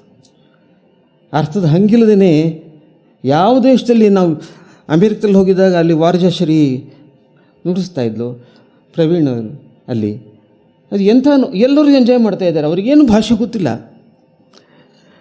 ಅದು ಹೇಗೆ ಅಂದರೆ ಸಂಗೀತ ಹೀಗೆ ಭಾಷಾತೀತವಾದ ಒಂದು ಅದ್ಭುತವಾದ ಕಲೆ. ಅದಕ್ಕೆ ಪೂತಿನ ಹೇಳ್ತಾ ಇದ್ರು, ನನಗೆ ಕಿವಿ ಕೇಳಿಸ್ತಾ ಇಲ್ಲಪ್ಪ, ಇನ್ನು ಯಾತಕ್ಕೆ ಬದುಕಬೇಕು? ಕಿವಿ ಕೇಳಿಸಿದ ಮೇಲೆ ಬದುಕೋದು ಯಾಕೆ ಅಂತ. ಎಂಥ ಮಾತು ನೋಡಿ ಅದು. ಎಲ್ಲಿವರೆಗೆ ಕಿವಿ ಚೆನ್ನಾಗಿರುತ್ತೋ, ಕಿವಿ ಇರೋದು ಯಾತಕ್ಕೆ? ಸಂಗೀತ ಕೇಳೋದಕ್ಕೆ ಅಂತ. ಸಂಗೀತ ಕೇಳ್ತೀನಿಯಾ ನೀನು? ನನಗೆ ಪ್ರಶ್ನೆ ಅವ್ರದ್ದು. ಏನು ಸರ್ ಈ ಥರ ಕೇಳ್ತಾರೆ? ಬೇಕಷ್ಟು ದಿವಸ ಸಿ ಡಿಗಳನ್ನು ಥರ. ಸಿ ಡಿಯಲ್ಲಿ ಕೇಳೋದಲ್ಲಪ್ಪ, ಕಚೇರಿಯಲ್ಲಿ ಕೇಳ್ತೀಯಾ? ಅದು ಅಂತೆ ಅನುಭವ. ಸಂಗೀತದ ಅನುಭವ ಅಂತಂದರೆ ಎಲ್ಲ ಕೂತ್ಕೊಂಡು ಕೇಳುವಂಥದ್ದು, ಸಮಾರಾಧನೆ. ಅದು ಸರ್ವಕಲಾ ಸಮಾರಾಧನೆ ಅಂತ. ಚಾಕ್ಷುಷ ಯಜ್ಞ, ಕಣ್ಣಿಗೆ ಒದಗುವ ಯಜ್ಞ ಅಂತ ಹೇಳ್ತಾರೆ ನಾಟಕನ. ಹಾಗೆ ಸಂಗೀತ ಶ್ರೋತೃಯಜ್ಞ. ಅದು ನಾನು ಕಣ್ಣೇ ಬಹಳ ಸುಂದರ ಅಂದ್ಕೊಂಡಿದ್ದೆ, ಆದರೆ ಕೃಷ್ಣನ ಕೊಳಲು ಕೇಳಿದ ಮೇಲೆ ಕಿವಿಗಿಂತ ಸುಂದರ ಯಾವುದಿಲ್ಲ ಅಂತ ಅನ್ನಿಸ್ತು, ಕರ್ಣಕ್ಕಿಂತ ಸುಂದರವಾದಿಲ್ಲ ಅಂತ. ನಾವೆಲ್ಲ ಕಿವಿಯನ್ನು ಹಚ್ಕೊಂಡು ಬದುಕುವಂಥ ಜನ, ಆದ್ದರಿಂದ ನಮ್ಮನ್ನು ಕವಿಗಳು ಅಂತ ಕರೀತಾರೆ. ಕರ್ಣ ಪ್ರಮಾಣಂ ಅಂತ. ಕಾವ್ಯ ಅಂದ್ರೇನು? ಕರ್ಣ ಪ್ರಮಾಣಂ. ತಕ್ಷಣ ಗೊತ್ತಾಗುತ್ತೆ ಇವನು ಸುಸ್ವರವೋ ಅಪಸ್ವರವೋ ಅಂತ. ಕಾವ್ಯ ಮೋಸ ಮಾಡ್ಬೋದ್ರಿ. ಕಾವ್ಯದಲ್ಲಿ ಚೆನ್ನಾಗಿದ್ದಂಗೆ ಇದೆಯಪ್ಪ, ಗೊತ್ತಾಗ್ತಾ ಇಲ್ಲ ಅಂತ. ಒಂಥರ ಹಾಗೂ ಇಲ್ಲ ಹೀಗಿಲ್ಲ ಅಂತ ಬರೀಬೇಕು ಕವಿತೆನ. ಆವಾಗ ಎಂಥ ದೊಡ್ಡ ದೊಡ್ಡ ವಿಮರ್ಶಕರೆಲ್ಲ, ನರಸಿಂಹಸ್ವಾಮಿ ಅದನ್ನೇ ಹೇಳೋದು, ಎಲ್ಲ ಅಂತಿದ್ದಂತೆ ಏನು ಸರಳವಾಗಿ ಬರೀತಾರೆ ನರಸಿಂಹಸ್ವಾಮಿಗಳು ಅಂತ. ಏನು ಮದುವೆಯಾಗಿ ತಿಂಗಳಿಲ್ಲ ನೋಡಿರೋಣ ಹೇಗಿದೆ, ನಾನು ಕೂಗಿದಾಗಳೆಲ್ಲ ಬರುವಳೆನ್ನ ಶಾರದೆ, ಹಿಂದೆ ಮುಂದೆ ನೋಡದೆ ಇದ್ರು ಮಾತನಾಡದೆ, ನಾನು ನನ್ನ ಶಾರದೆ ಪಗಡೆ ಆಡಬಾರದೆ. ಅರೇರೇ, ಇಷ್ಟು ಸುಲಭ ಆಗಿಬಿಟ್ರೆ ಕವಿತೆ ಹೇಗೆ? ವಿಮರ್ಶಕರು ನಮ್ಮ, ನೀವು ಹೇಳಿದ್ರಲ್ಲ, ಕಠೋರ ಗಂಭೀರ ಗಹನ ವಿಮರ್ಶಕರು ಹೇಳಿದ್ರಂತೆ, ಏನು ನರಸಿಂಹಸ್ವಾಮಿಗಳು ಇನ್ನು ಎಷ್ಟು ದಿನ ಅಂತ ಬರೀತಾರೆ ಇದನ್ನೆಲ್ಲ. ಇಡದಿರು ನಿನ್ನ ಸಿಂಹಾಸನದ ಮೇಲೆ ಅಂತ ಒಂದು ಪದ್ಯ ಬರೆದರು. ಅದನ್ನು ಇವತ್ತು ಚರ್ಚೆ ಮಾಡ್ತಾನೇ ಇದ್ದಾರೆ ನಮ್ಮ ವಿಮರ್ಶಕರು. ಇನ್ನೂ ಅರ್ಥ ಆಗಿಲ್ಲ ಪೂರ್ತಿ ಅರ್ಥನೇ ಆಗಿಲ್ಲ ಇನ್ನೂ ಅದು. ಅಂದರೆ ಕವಿತೆಯಲ್ಲಿ ಈ ಥರ ಮಾಡ್ಬೋದು, ನಾವು ಒಂದು ತಂತ್ರ ಮಾಡ್ಬೋದು, ಅಥವಾ ನಿಮ್ಮನ್ನು ದಾರಿ ತಪ್ಪಿಸ್ಬೋದು. ಸಂಗೀತದಲ್ಲಿ ಹಾಗೆ ಮಾಡೋಕ್ಕಾಗಲ್ಲ. ಸಂಗೀತದಲ್ಲಿ ತಕ್ಷಣ ನೀನು ಎತ್ತಿದ ಕೂಡಲೇ ಸ್ವರ ಗೊತ್ತಾಗುತ್ತೆ. ಓಹೋ ಇದಿಲ್ಲ ಅಂತ. ಎಷ್ಟು ಅಬ್ಬ ಇವರು ನಮ್ಮ ಮೃದಂಗ ನುಡ್ಸೋರು ನೋಡ್ಬೇಕು ನೀವು. ಅವ್ರು ಮೃದಂಗ ನುಡ್ಸೋಕೆ ಮುಂದೆ ಅದೆಷ್ಟು ಸಾರಿ ಮೃದಂಗ ಬಡಿತಾರೆ ಅಂತ. ಹಿಂಗೆ ಕುಟ್ತಾರೆ, ಹಿಂಗೆ ಅದು ಮಟ್ಸಿ ತಲೆಗೆ ಮಟ್ಟಿ ಅದಕ್ಕೊಂದು ಏನೋ ಒಂದು ಅದ್ಭುತವಾದಂಥ ಒಂದು ಯಾವುದೋ ಶ್ರುತಿ, ಅವರಿಗೆ ಪ್ರಿಯವಾದ ಶ್ರುತಿ, ಹಿತವಾದ ಶ್ರುತಿ, ಶುದ್ಧ ಶ್ರುತಿ. ಅದು ಸಿಕ್ಕಾಗ ಅವ್ರ ಮುಖದಲ್ಲಿರೋ ಪ್ರಸನ್ನತೆ ನೋಡ್ಬೇಕು ನೀವು. ಇನ್ನು ಅಡ್ಡಿಯಿಲ್ಲ ಅಂತ. ಏನು ಆಶ್ಚರ್ಯ, ಇದು ಒಂದು ದೊಡ್ಡ ಒಂದು ಮ್ಯಾಜಿಕ್ ನಡೀತಾ ಇರುತ್ತೆ, ಇಂದ್ರಜಾಲ ಅದು. ಇಂಥ ರಸಿಕ ಸಭೆಯಲ್ಲಿ ನನ್ನ ಬಗ್ಗೆ ನಮ್ಮ ಜಯಂತು ಬಹಳ ಪ್ರೀತಿಯಿಂದ ಮಾತಾಡಿದ್ದಾರೆ. ಆ ಪ್ರೀತಿ ಮನುಷ್ಯ ಮಾತಿಗೆ ಯಾವ ಪ್ರೀತಿ ಬರುತ್ತೆ ಅಂದರೆ ಪ್ರೀತಿ ಇದ್ದಾಗ ಅಂತ. ಮನಸ್ಸಲ್ಲಿ ಪ್ರೀತಿ ಇಲ್ಲ ಅಂದರೆ ಮಾತಲ್ಲಿ ಪ್ರೀತಿ ಇಲ್ಲ. ನಿಮ್ಮ ಅಂತರಂಗದಲ್ಲಿ ಪ್ರೀತಿ ಇಲ್ಲ ಅಂದರೆ ಮಾತಲ್ಲಿ ಹೆಂಗೆ ಬರುತ್ತೆ? ಅದು ಒಳಗೆ ಏನಿದೆಯೋ ಅದೇ ಹೊರಗೆ ಬರ್ತಕ್ಕದ್ದು. ಎಷ್ಟೆಲ್ಲ ಒಳ್ಳೆಯ ಮಾತು ಹೇಳಿದ್ದಾರೆ. ಅದೆಲ್ಲ ನಾನು ನಿಜ ಅಂತ ನಂಬಾರ್ದು. ಯಾಕಂದರೆ ಸ್ನೇಹ ಪ್ರೀತಿ ಇದೆಯಲ್ಲ, ಸ್ನೇಹ ನಾವು ಹೇಳಿದ್ರು ನೋಡಿ ಆಗಲೇ, ನಮ್ಮ ಹೆಂಡತಿ ನಮ್ಗೆ ಯಾವಾಗಲೂ ಚೆಲುವೆಯಾಗಿರ್ತಾಳೆ ಅಲ್ವಾ? ನಮ್ಮ ಹೆಂಡತಿ ನಮ್ಗೆ ಯಾವಾಗಲೂ ನಮ್ಮ ಮಗು ಅದು ಹೇಗಿದ್ದರೂ ನಮಗೆ ಭಾಳ ಮುದ್ದಾಗಿರುತ್ತೆ ಅಂತ. ನಮ್ಮ ಸ್ನೇಹಿತರು ಸ್ವಲ್ಪ ಹೆಚ್ಚು ಕಡಿಮೆ ಇದ್ದರೂ ಕೂಡ ಯಶಸ್ವಿ, ಒಳ್ಳೆಯದೇ ಕವಿ, ಭಾಳ ಸೊಗಸಾಗಿ ಬರೀತಾರೆ ಅಂತಲೇ ಹೇಳಬೇಕಾಗುತ್ತೆ. ಇವತ್ತು ನಮ್ಮ ವೇಣುಗೋಪಾಲರು ಅದನ್ನ ಕೊಟ್ಟರಲ್ಲ ಪ್ರಶಸ್ತಿ, ಅದನ್ನು ಕೇಳ್ತಾ ಇದ್ದಾಗ ನನಗೆ ಒಳ್ಳೆ ಆಕಾಶದಲ್ಲಿ ಗುಡುಗು ಬರೆಸ್ದಂಗೆ ಇತ್ತದು, ಹಂಗಿತ್ತದು. ಆ ಧ್ವನಿ, ಅದನ್ನು ತಡ್ಕೊಳ್ಳೋ ಆಘಾತ ಇದೆಯಲ್ಲ, ಅದು ಭಾಳ ಕಷ್ಟ. ಅದನ್ನು ಸಹಿಸ್ಕೋಬೇಕಾದ್ರೆ ಅದು ಏನು ಮಾಡಬೇಕಂತಂದರೆ ಅವಾಗೆಲ್ಲ ಅದನ್ನು ಕುರುಡುಗೇಳೋದನ್ನು ಒಂಥರ ಕಿವುಡುಗೇಳೋದನ್ನು ಕಲಿಬೇಕು. ಕುರುಡುಗಾಣು ಮತ್ತು ಕಿವುಡುಗೇಳು ಅಂತ ಎರಡು ತತ್ವ ಇದೆ ಜೀವನದಲ್ಲಿ. ಕುರುಡುಗಾಣು ಕುರುಡಾಗಿ ಕಾಣೋದು, ಕಿವುಡುಗೇಳು ಕಿವುಡಾಗಿ ಕೇಳೋದು. ಆವಾಗ ನಿಮ್ಗೆ ಅಪಾಯ ಇಲ್ಲ. ಆತ್ಮರಕ್ಷಣೆಗೆ ಅದೇ ತುಂಬ ಸುಂದರವಾದ ಉಪಾಯ. ಆದರೆ ನನಗೆ ಬಹಳ ಇವತ್ತು ಸಂತೋಷ ಆಗಿರೋದು ನಿಜ, ಅದರಲ್ಲಿ ನಾನು ಸಂದೇಹನೇ ಇಲ್ಲ. ಜಯಂತ್ ಮಾತಾಡಿದ್ದು, ವೇಣುಗೋಪಾಲನ ಕರೆದಿದ್ದು, ಇಲ್ಲಿ ಎಷ್ಟು ಅದ್ಭುತವಾದಂಥ ಕಾರ್ಯಕ್ರಮ, ಇಲ್ಲಿ ಕೆಲವರೇ ಜನ ರಸಿಕರಿರುವಂಥದ್ದು, ಮನಸ್ಸಿಗೆ ಹಿತವಾದಂಥದ್ದು. ನಮಗೆ ನಮ್ಮ ಹತ್ತಿರ ನಮ್ಮ ಪ್ರಿಯರಿರೋದೇನೆ ಸುಖಕ್ಕೆ ಕಾರಣ ಅಂತ ಬುದ್ಧ. ಪ್ರಿಯರ ಅಗಲಿಕೆ ದುಃಖ, ಪ್ರಿಯರ ಮಿಲನ ಸುಖ ಅಂತ. ನಮಗೆ ಬೇಡದವರು ಹತ್ತಿರ ಬಂದರೆ ದುಃಖ ಅಂತ. ಇದು ನೋಡಿ ಹೇಗೆ, ಬೇಕಾದವರು ದೂರ ಹೋದರೆ ದುಃಖ ಅಂತೆ. ಅದಕ್ಕೆ ವಿಪ್ರಲಂಬ ಭಾಳ ಸುಂದರವಾದಂಥ ಅದಕ್ಕಿಂತ ಮುಖ್ಯ ರಸವೇ ಇಲ್ಲ. ಕಾಳಿದಾಸ ಹೇಳ್ತಾರಲ್ಲ, ಮೇಘದೂತದ ಯಾಕಷ್ಟು ಸೊಗಸು ಅಂತಂದರೆ ಅದು ವಿಪ್ರಲಂಬ ಶೃಂಗಾರವನ್ನು ಹೇಳ್ತಿದೆ, ಸಂಭೋಗ ಶೃಂಗಾರವನ್ನಲ್ಲ ಅಂತ. ಎಲ್ಲೆಲ್ಲ ಅಗಲಿರ್ತಾರೋ ಅಲ್ಲೆಲ್ಲ ಸುಂದರ. ಅದಕ್ಕೆ ಇಬ್ಬರನ್ನೇ ಒಂಟಿಯಾಗಿ ಕೂಡಿಸಿರೋದು ನಾವು. ಸ್ವಲ್ಪ ವಿಪ್ರಲಂಬ ನೀವು ಅನುಭವಿಸ್ಕೊಳ್ಳಿ ಅಂತ. ನಮಗಂತೂ ದೇವರ ಕೃಪೆಯಿಂದ ಶಾಶ್ವತವಾದ ವಿಪ್ರಲಂಬ ಪ್ರಾಪ್ತವಾಗಿದೆ ನನಗೆ. ಆದರೆ ಸದಾ ಧ್ಯಾನ ಕಳೆದು ಹೋದದ್ರ ಬಗ್ಗೆ, ಅದನ್ನು ಮತ್ತೆ ಪಡೆಯೋದು ಹೇಗೆ ಅನ್ನುವಂಥ ಧ್ಯಾನ, ಅದನ್ನು ಮತ್ತೆ ಹೇಗೆ ನನ್ನದಾಗಿ ಮಾಡಿಕೊಡ್ಬೇಕಂತ. ಅದಕ್ಕೆ ಒಂದೇ ಉಪಾಯ ಅಂದರೆ ಕವಿತೆಯ ಮೂಲಕ ಕಳೆದದ್ದನ್ನು ಪಡೀಬಹುದು ಅಂತ. ಕವಿತೆಯ ಮೂಲಕ ಕಳೆದದ್ದನ್ನು ಪಡೆಯಬಹುದು ಅಂತ ನಾನು ಆ ಪ್ರಯತ್ನದಲ್ಲಿ ತೊಡಗಿದ್ದೀನಿ. ನೀವು ಅದನ್ನು ಗುರುತಿಸ್ಬಿಟ್ಟು ಇವತ್ತು ಬಹಳ ಸಜ್ಜನರು, ಸಾತ್ವಿಕರು, ನಿಜವಾದ ಗುರು ನಮ್ಮ ವೇಣುಗೋಪಾಲ್ ಅವ್ರು ನನ್ನ ಕರೆದು ಇವತ್ತು ಈ ಒಂದು ಸನ್ಮಾನ ಕೊಟ್ಟಿದ್ದಾರೆ. ನಮ್ಮ ಪ್ರವೀಣ್ ಅವರು ಅವತ್ತು ಮನೆಗೆ ಬಂದಿದ್ದರು ನನ್ನ ಕರೆಯುವಾಗ, ಜೊತೆಯಲ್ಲಿ ವಾರ್ಜಾಶ್ರೀ ಕೂಡ. ಪಕ್ಕದಲ್ಲಿ ಕೂತ್ಕೊಳ್ಳಮ್ಮ ಅಂದರೆ ಇಲ್ಲೇ ಇಲ್ಲ ಸರ್, ನಾನು ಕೆಳಗೆ ಕೂತ್ಕೋತೀನಿ ಅಂತಾಳೆ. ಆ ವಿನಯ ಇದೆಯಲ್ಲ, ವಿನಯ ವಿದ್ಯೆ ಕೊಡುತ್ತೆ ಯಾವಾಗಲೂ. ಅಹಂಕಾರ ಬಂತಂದರೆ ಮುಗೀತಲ್ಲಿ ಸರ್ವನಾಶ. ಆ ವಿನಯದ ಪ್ರತಿಮೂರ್ತಿ ನಮ್ಮ ವೇಣುಗೋಪಾಲರು. ಅವರಿಗೆ ನನ್ನ ಬಗ್ಗೆ ತುಂಬ ಚೆನ್ನಾಗಿ ಹಚ್ಚಿಕೊಂಡು ಮಾತಾಡಿದ ಜಯಂತನಿಗೆ ನನ್ನ ವಂದನೆ ಹೇಳ್ತಾ, ಇವರಿಗೆ ಅಭಿನಂದನೆಗಳು. ಇಬ್ಬರು ನನ್ನ ಪ್ರತಿಭಾವಂತ ಮಿತ್ರರು, ನಮ್ಮ ನಾಡಿನ ಪ್ರಕಾಶವನ್ನು ಅಹಂಗೋಲಕ್ಕೆ ಸೇರಿಸ್ತಿರೋರು. ಆಕಾಶ ನಕ್ಷತ್ರಗಳಿಗೆ ಸೇರಿಸ್ತಾ ಇರ್ತಾರಂತೆ ಪ್ರತಿಭೆಯನ್ನು. ಇವರು. ಅದಕ್ಕೆ ಅದು ಆಕಾಶ ಅಷ್ಟೊಂದು ಜಾಜ್ವಲ್ಯಮನವಾಗಿರುತ್ತೆ ಅಂತ. ಎಷ್ಟು ಜನ ಪ್ರತಿಭಾವಂತರಿದ್ದಾರೋ ನಿಮ್ಮ ಆಕಾಶ ಅಷ್ಟು ದೊಡ್ಡದಾಗುತ್ತೆ. ಅದಕ್ಕೆ ಅಹಂಗೋಲ ಅಂತಿದ್ರು ನಮ್ಮಲ್ಲಿ ಹಿರಿಯರು. ಅಹಂಗೋಲ ನಮ್ಮ ಸ್ವಂತಿಕೆಯ ಅಸ್ಮಿತೆಯ ಒಂದು ದೊಡ್ಡ ಗೋಳ ಇದೆ. ಅದಕ್ಕೆ ನಾವು ಅದು ಸುಂದರವಾಗಬೇಕಾದ್ರೆ ನಮ್ಮ ಪ್ರತಿಭೆಯ ನಕ್ಷತ್ರಗಳಲ್ಲಿ ಹೋಗಿ ಸೇರಬೇಕು ಅಂತ. ಹಾಗೆ ಸೇರಿಸ್ತಿರುವಂಥ ಇಬ್ಬರು ನಮ್ಮ ತರುಣ ಮಿತ್ರರಿಗೆ ಅಭಿನಂದನೆ ಹೇಳ್ತಾ ನನ್ನ ಮಾತು ಮುಗಿಸ್ತೀನಿ.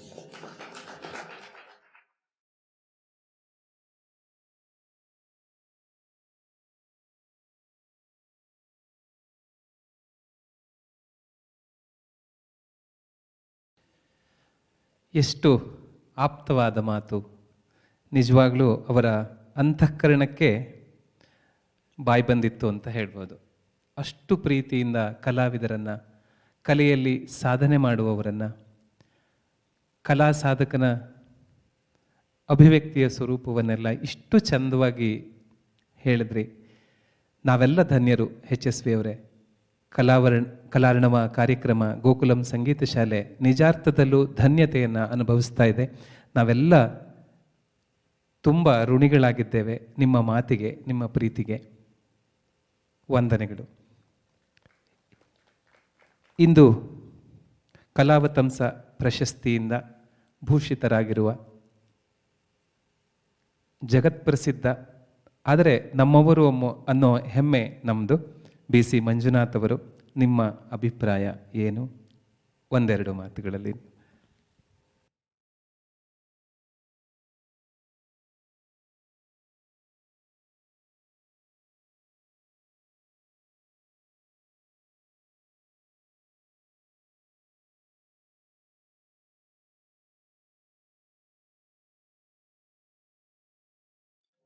ಗುರುಬ್ರಹ್ಮ ಗುರುರ್ವಿಷ್ಣು ಗುರುರ್ದೇವೋ ಮಹೇಶ್ವರ ಗುರು ಸಾಕ್ಷಾತ್ ಪರಬ್ರಹ್ಮ ತಸ್ಮೈ ಶ್ರೀ ಗುರುವೇ ನಮಃ.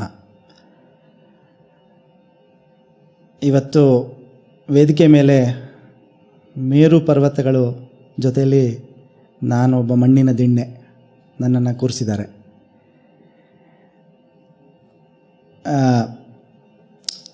HSV sir, Jayanth sir, Venu sir, Praveen sir, ನನ್ನ ಆತ್ಮೀಯ ಗೆಳೆಯ ಗುರು, ಇವರೆಲ್ಲರಿಗೂ ವಂದಿಸುತ್ತಾ ಇವರ ಮುಂದೆ ಒಂದೆರಡು ಮಾತು ಆಡುವಂಥ ಒಂದು ಸಾಹಸ ಮಾಡ್ತೀನಿ.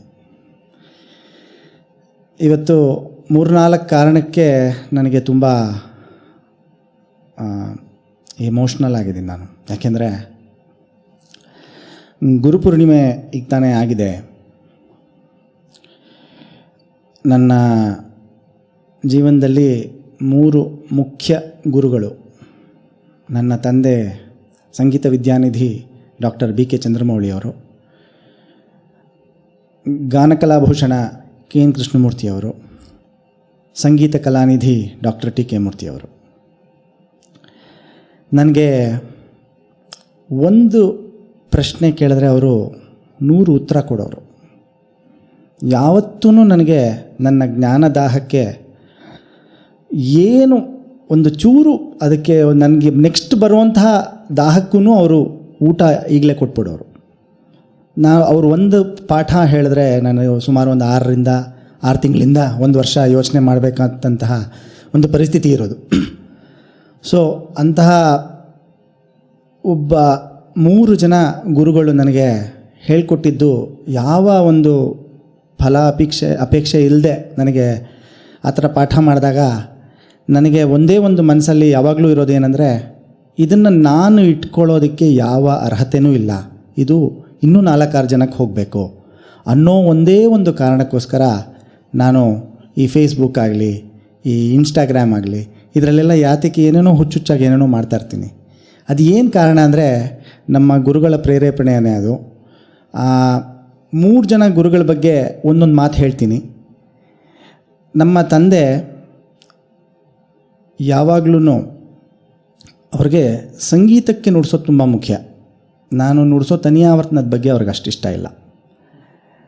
ಅವರು, ನೀನು ಕೃತಿಗೆ ನುಡಿಸ್ಬೇಕು, ತಾಳಕ್ಕೆ ನುಡಿಸ್ತೀಯಾ? ತಾಳಕ್ಕೆ ನುಡಿಸೋದು ಯಾರು ಬೇಕಾದರೂ ನುಡಿಸ್ತಾರೆ, ಸಂಗೀತಗಾರರು ಅಲ್ಲದೇ ಇರೋರು ತಾಳ ಹಾಕ್ತಾರೆ.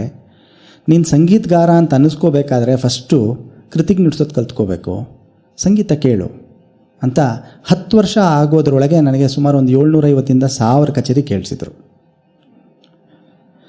HSV ಸರ್ ಹೇಳಿದಾಗೆ ಎದುರುಗಡೆ ಹೋಗಿ ಕೂತ್ಕೊಂಡು ಸಂಗೀತ ಕೇಳಬೇಕು, ಅದು ತುಂಬ ಮುಖ್ಯ. ನನಗೆ ತಾಳ ಹಾಕಿಸ್ಬೇಕು ಅವರು. ನನಗೆ ಮುಂದಗಡೆ ಕೂತ್ಕೊಂಡು ತಾಳ ಹಾಕು ಅನ್ನೋರು ತಪ್ಪಾಗಿ ತಾಳ ಹಾಕಿ ಎಲ್ಲರ ಬೈಸ್ಕೊತಾ ಇದ್ದೆ ನಾನು. ಆದರೂ ನಮ್ಮ ತಂದೆ ಹೇಳ್ತಿದ್ರು, ಇಲ್ಲ ತಾಳ ಹಾಕು, ಬೈಸ್ಕೊಂಡ್ರೂ ಪರವಾಗಿಲ್ಲ, ಬೈಸ್ಕೊಂಡೇ ಮುಂದೆ ಬರಬೇಕು ಅಂತ.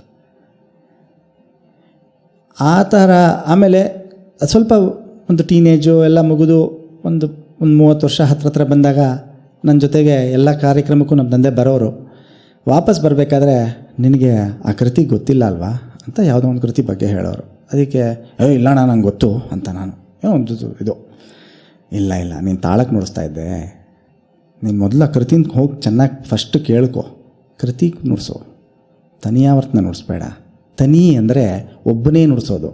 ಸಂಗೀತದಲ್ಲಿ ಸ್ಟೇಜ್ ಮೇಲೆ 4 ಜನ ಇರ್ತೀರ, 4 ಜನ ಒಬ್ಬರಾಗಿ ನುಡಿಸ್ಬೇಕು, ಅದಕ್ಕೆ ನೀನು ತನಿಯಾಗಿ ನುಡಿಸಿದ್ರೆ ಆಗೋದಿಲ್ಲ ಅಂತ ಈ ಥರ ಸಾಕಷ್ಟು ಪಾಠ ಮಾಡ್ತಾ ಬಂದರು. ನಮ್ಮ ಮೊದಲನೇ ಗುರುಗಳು KN ಕೃಷ್ಣಮೂರ್ತಿ ಸರ್, ಅವರು ತುಂಬ ಜೋಕ್ಸ್ ಜಾಸ್ತಿ. ಅವರು ಸ್ವಲ್ಪ ತಮಿಳಿಯನ್ನು ಅಯ್ಯರ್ಸ್. ಅವರು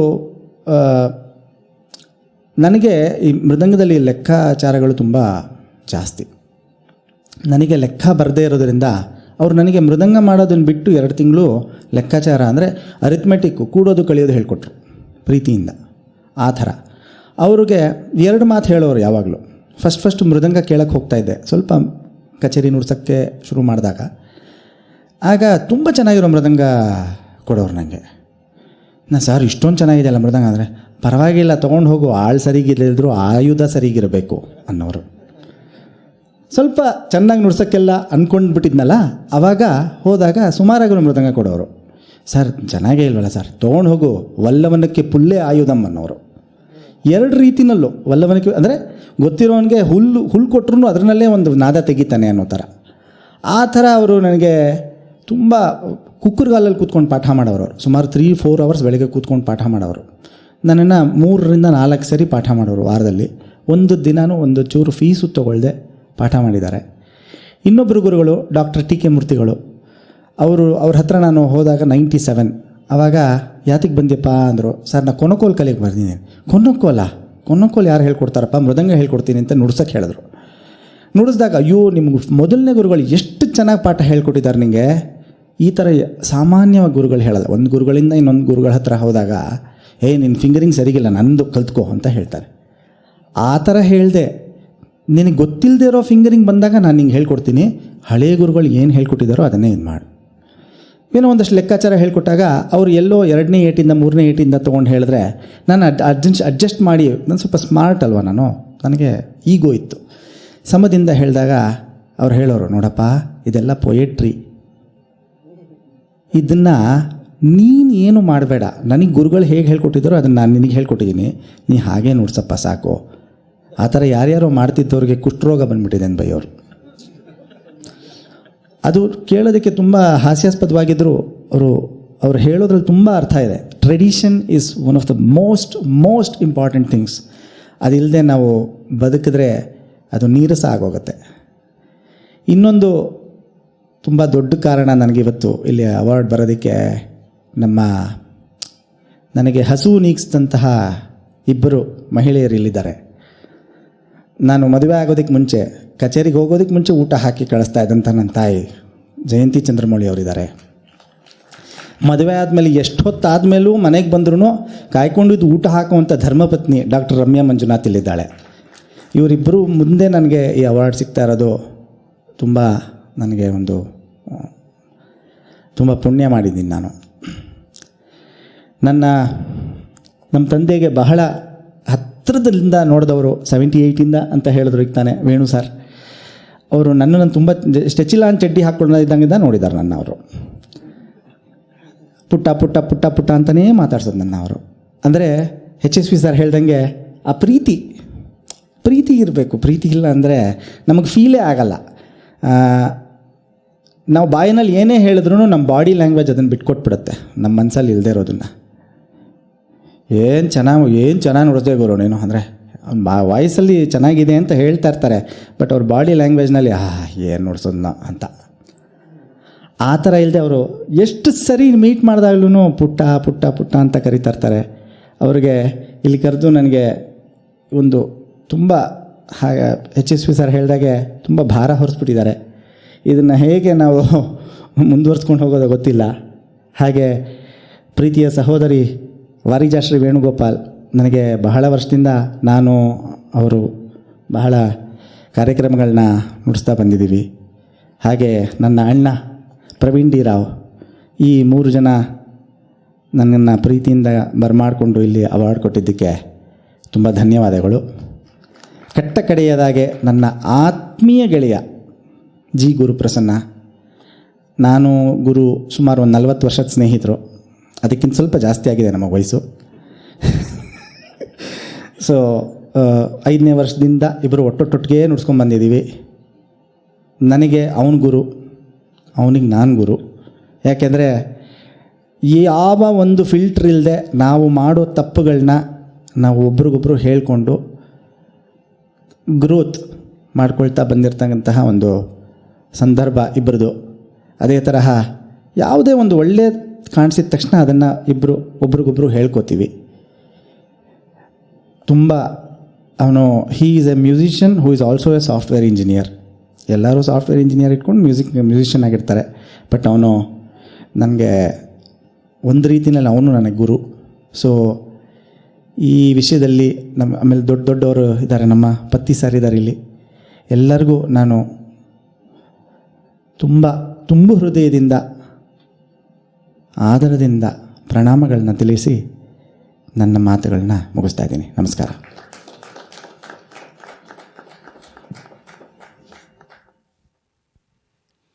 ವಂದನೆಗಳು ಮಂಜಣ್ಣ.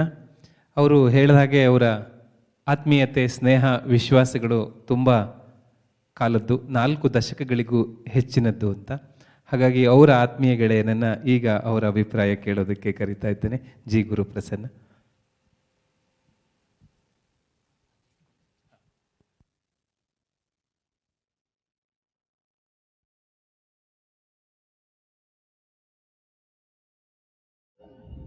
ಸದಾಶಿವ ಸಮಾರಂಭಾಂ ಶಂಕರಾಚಾರ್ಯ ಮಧ್ಯಮಾಂ ಅಸ್ಮದಾಚಾರ್ಯ ಪರ್ಯಂತಾಂ ವಂದೇ ಗುರು ಪರಂಪರಾಂ.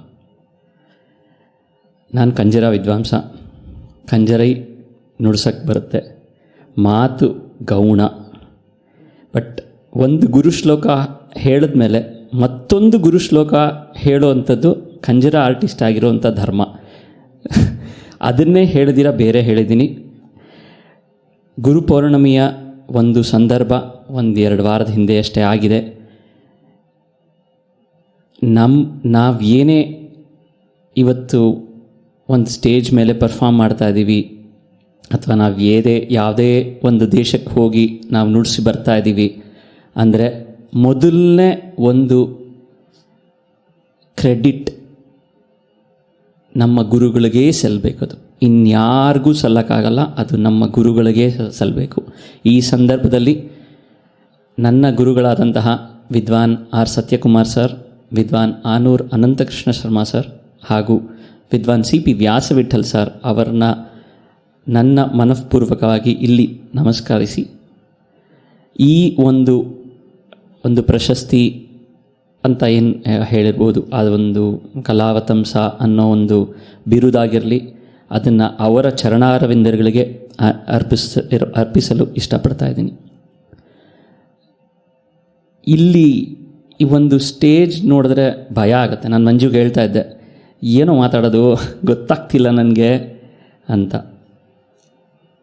ಕರ್ನಾಟಕ ಸಂಗೀತದಲ್ಲಿ ಪಲ್ಲವಿ ಅನ್ನೋದು ಒಂದು it's a very very big concept. ಪದ ಲಯ ವಿನ್ಯಾಸ. ಪಲ್ಲವಿ ಅಂದರೆ ಇಲ್ಲಿ ಪದಗಳ ವಿನ್ಯಾಸ ಆಗಿದೆ, ಇಲ್ಲಿ ಲಯ ವಿನ್ಯಾಸ ಆಗಿದೆ. ಪಲ್ಲವಿ ಅನ್ನೋ ನನ್ನ ಧರ್ಮಪತ್ನಿ, ಅವರು ಇದ್ದಾರೆ. ಪದಲಯ ವಿನ್ಯಾಸ ಇಲ್ಲಿ ಆಗ್ತಾ ಇರೋದು ಒಂದು ಕಲಾರ್ಣವ ಒಂದು ಸಂಸ್ಥೆ, ಗೋಕುಲಂ ಸ್ಕೂಲ್ ಆಫ್ ಮ್ಯೂಸಿಕ್ ಅವ್ರು ನಡೆಸ್ಕೊಂಡು ಬಂದಂತಹ ಒಂದು ಆ್ಯನ್ಯುಯಲ್ ಫಂಕ್ಷನ್. 15 ವರ್ಷಗಳು ತುಂಬಿದೆ. ಅದರಲ್ಲಿ ಆ ಸಂದರ್ಭದಲ್ಲಿ ಅವರ ಒಂದು ಹಿಸ್ಟ್ರಿ ಓದ್ತಾ ಇದ್ದೆ ನಾನು ಸುಮಾರು ನೋಡ್ಕೊಂಡು ಬಂದಂತ, ನಾನು ತುಂಬ ಚಿಕ್ಕವನಿಂದ ನೋಡಿದ್ದಾರೆ ವೇಣುಗೋಪಾಲ್ ಸರ್ ಅವರು. ನೋಡ್ಕೊಂಡು ಬಂದಾಗ ಸುಮಾರು ಅವ್ರು ಮಾಡಿರೋಂಥ ಕೆಲಸಗಳು ಸಾಕಷ್ಟಿದೆ. ಅವರ ಒಂದು ರೆಕಗ್ನೈಸ್ ಮಾಡಿರೋಂಥ ಆರ್ಟಿಸ್ಟ್ಗಳಿರ್ಬೋದು, ಕಲೆಗಾಗಿರ್ಬೋದು, ಸಂಗೀತಕ್ಕಿರ್ಬೋದು, ಸಾಹಿತ್ಯಕ್ಕಿರ್ಬೋದು, ಇಟ್ಸ್ ಬೀನ್ ಎಕ್ಸ್ಕ್ವಿಸಿಟ್. ನಾನು ಈ ಸಂದರ್ಭದಲ್ಲಿ ಅವರಿಗೆ ಮತ್ತು ಗೋಕುಲಂ ಸ್ಕೂಲ್ ಆಫ್ ಮ್ಯೂಸಿಕ್ ಇಡೀ ತಂಡಕ್ಕೆ ನನ್ನ ಒಂದು ಹೃತ್ಪೂರ್ವಕ ವಂದನೆಗಳನ್ನು ಸಲ್ಲಿಸ್ತಾ ಇದ್ದೀನಿ. HSV ಸರ್ ಇಬ್ಬರು ಇದ್ದಾರೆ ಇವತ್ತು. HSV ಸರ್ ಸ್ಟೇಜ್ ಮೇಲೆ ಇಬ್ಬರು.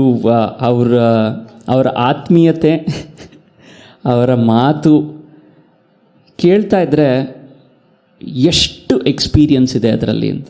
ನಮ್ಮ experience matters a lot. Nothing can replace experience. ಯಾವುದೇ ಒಂದು ಕ್ಷೇತ್ರ ಆಗಿರ್ಬೋದು, ಸಂಗೀತ ಆಗಿರ್ಬೋದು, ಸಾಹಿತ್ಯ ಆಗಿರ್ಬೋದು, ಸೈನ್ಸ್ ಆಗಿರ್ಬೋದು, ಯಾವುದೇ ಇರ್ಬೋದು, ಎಕ್ಸ್ಪೀರಿಯನ್ಸ್ಗೆ there is no other replacement. ಅವರ ಒಂದು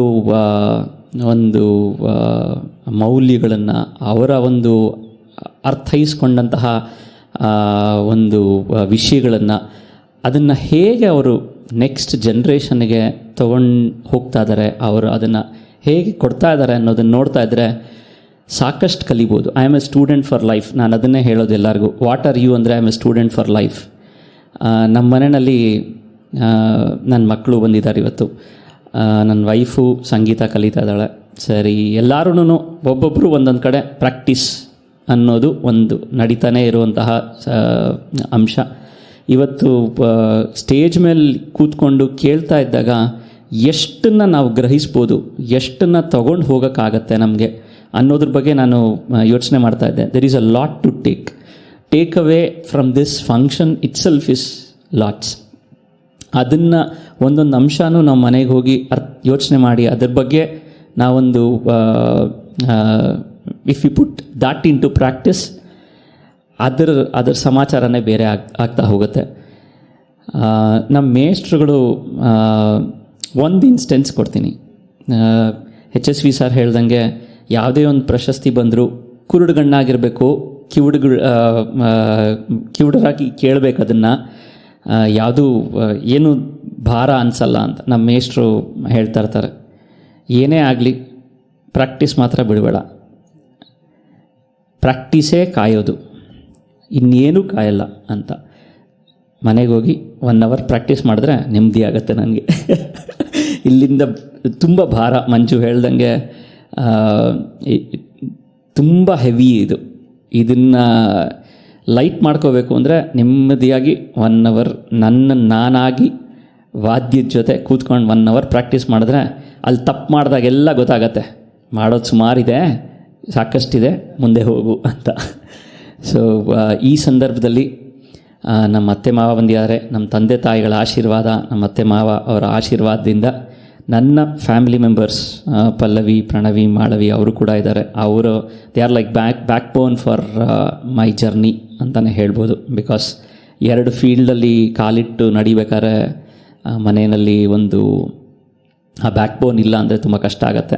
ಅವ್ರಿಗೂ ಈ ಸಂದರ್ಭದಲ್ಲಿ ಅವ್ರಿಗೂ ನನ್ನ ಧನ್ಯವಾದಗಳನ್ನು ಹೇಳ್ತಾ, ಜೊತೆಗೆ ನನ್ನ ಇಲ್ಲಿ ಕರೆದು ದಿಗ್ಗಜರ ಜೊತೆ ಕೂರಿಸಿ HSV ಸರ್ ಇರ್ಬೋದು, ಜಯಂತ್ ಸರ್ ಇರ್ಬೋದು, ವೇಣುಗೋಪಾಲ್ ಸರ್, ಪ್ರವೀಣ್ ಸರ್ ಬಗ್ಗೆ ಒಂದು ಮಾತಾಡೋದು ಅಂದರೆ, ನನ್ನ ಫಸ್ಟ್ ಕಚೇರಿ, ಪ್ರವೀಣ್ ಸರ್ಗೆ ನೆನಪಿದೆಯೋ ಇಲ್ಲ ಗೊತ್ತಿಲ್ಲ, ರಾಮಕೃಷ್ಣ ಆಶ್ರಮದಲ್ಲಿ ನನ್ನ ಫಸ್ಟ್ ಕಚೇರಿಗೆ ನಾನು ಅವ್ರ ಜೊತೆನೇ ನುಡಿಸಿದ್ದು. ಸತ್ಯ ಸರ್ ಕರ್ಕೊಂಡು ಬಂದಿದ್ದರು. That was in 1986. ರಾಮಕೃಷ್ಣ ಆಶ್ರಮದಲ್ಲಿ ಆ ಒಂದು ಕಚೇರಿ ಆಗಿತ್ತು. ಅವತ್ತಿಂದ ನನ್ನ ಒಂದು ನೋಡ್ತಾ ಬಂದಿದ್ದಾರೆ ನನ್ನ ಬೆಳವಣಿಗೆ. ಆ ಆತ್ಮೀಯತೆ, ಆ ಪ್ರೀತಿ ಎಂದೆಂದಿಗೂ ಇರುತ್ತೆ ಅಂತಲೂ ಗೊತ್ತು, ಇರಲಿ ಅಂತ ಕೇಳ್ಕೊಳ್ತಾ HS ವೇಣುಗೋಪಾಲ್ ಸರ್ಗೆ ನನ್ನ ಹೃತ್ಪೂರ್ವಕ ನಮಸ್ಕಾರಗಳನ್ನು ತಿಳಿಸುತ್ತಾ, HSV ಸರ್ಗೆ ಇನ್ನೊಂದು ವಿಷಯ ಏನು ಅಂದರೆ, ಆ ಪದ ವಿನ್ಯಾಸಗಳನ್ನು ಕೇಳ್ತಾ ಇದ್ದಾಗ ನನ್ನ ವೈಫ್ ಕೂಡ ಸ್ವಲ್ಪ ಕವಿತೆಗಳನ್ನು ಬರಿತಾ ಇರ್ತಾಳೆ. ಇವತ್ತು ಮನೆಗೆ ಹೋದ್ಮೇಲೆ ಸಾಕಷ್ಟು ಕೇಳಕ್ಕೆ ಸಿಗುತ್ತೆ ಅಂತ ಅನಿಸ್ತಾ ಇದೆ ಒಂದು ಇನ್ಸ್ಪಿರೇಷನಿಂದ. ಅವ್ರಿಗೂ ನನ್ನ ನಮಸ್ಕಾರಗಳನ್ನು ತಿಳಿಸಿ. BC ಮಂಜು, ನಾನು ಅವರೇ ಹೇಳ್ದಂಗೆ ಸುಮಾರು ವರ್ಷದ 40 ವರ್ಷದ ಒಂದು ಫ್ರೆಂಡ್ಶಿಪ್ಪು. ಚಂದ್ರಮೌಳಿ ಸರ್ ಅವರ ಒಂದು ಮಾರ್ಗದರ್ಶನ, ಎಷ್ಟೊಂದು ಕಚೇರಿಗಳು, 1-2 ಅಂತಲ್ಲ, ಸಾಕಷ್ಟು ಕಚೇರಿಗಳನ್ನು ನುಡಿಸಿದ್ದೀವಿ, ಸಾಕಷ್ಟು ಪ್ರಾಕ್ಟೀಸ್ಗಳು ಮಾಡಿದ್ದೀವಿ, ಸಾಕಷ್ಟು ಟೂರ್ಗೆ ಹೋಗಿದ್ದೀವಿ. There is one thing constant, ನಾನು ಮಾತಾಡ್ಬೇಕಾದ್ರೆ ಮ್ಯೂಸಿಕ್ ಬಿಟ್ಟು ಬೇರೆ ಏನೂ ಮಾತಾಡೋದಿಲ್ಲ. ಅದು ಏನಂತ ಗೊತ್ತಿಲ್ಲ, ಬೇರೆ ಏನು ವಿಷಯನೇ ಇರಲ್ಲ, ಬರೀ ಮ್ಯೂಸಿಕ್. ಅದೇನು ಒಂದು ವಿಷಯ ಹೇಳಲಿಲ್ಲ ಅವ್ರ ವೈಫು, ನನ್ನ ವೈಫು ಇಬ್ಬರು ಅಕ್ಕ ತಂಗಿರು. Co brothers is different, but we are brothers and co ಅಂತ ನಾನು ಹೇಳ್ತೀನಿ. ಸೊ ಅವ್ರಿಗೂ ಈ ಸಂದರ್ಭದಲ್ಲಿ ಕಲಾವತಂಸ ಪ್ರಶಸ್ತಿ ಭಾಜನರಾಗಿರೋದಕ್ಕೆ ಅವ್ರಿಗೂ ನನ್ನ ಅಭಿನಂದನೆಗಳನ್ನು ಹೇಳ್ತಾ ನನ್ನ 2 ತೊದಲ ನುಡಿಗಳನ್ನು ಮುಗಿಸ್ತಾ ಇದ್ದೀನಿ. ನಮಸ್ತೆ.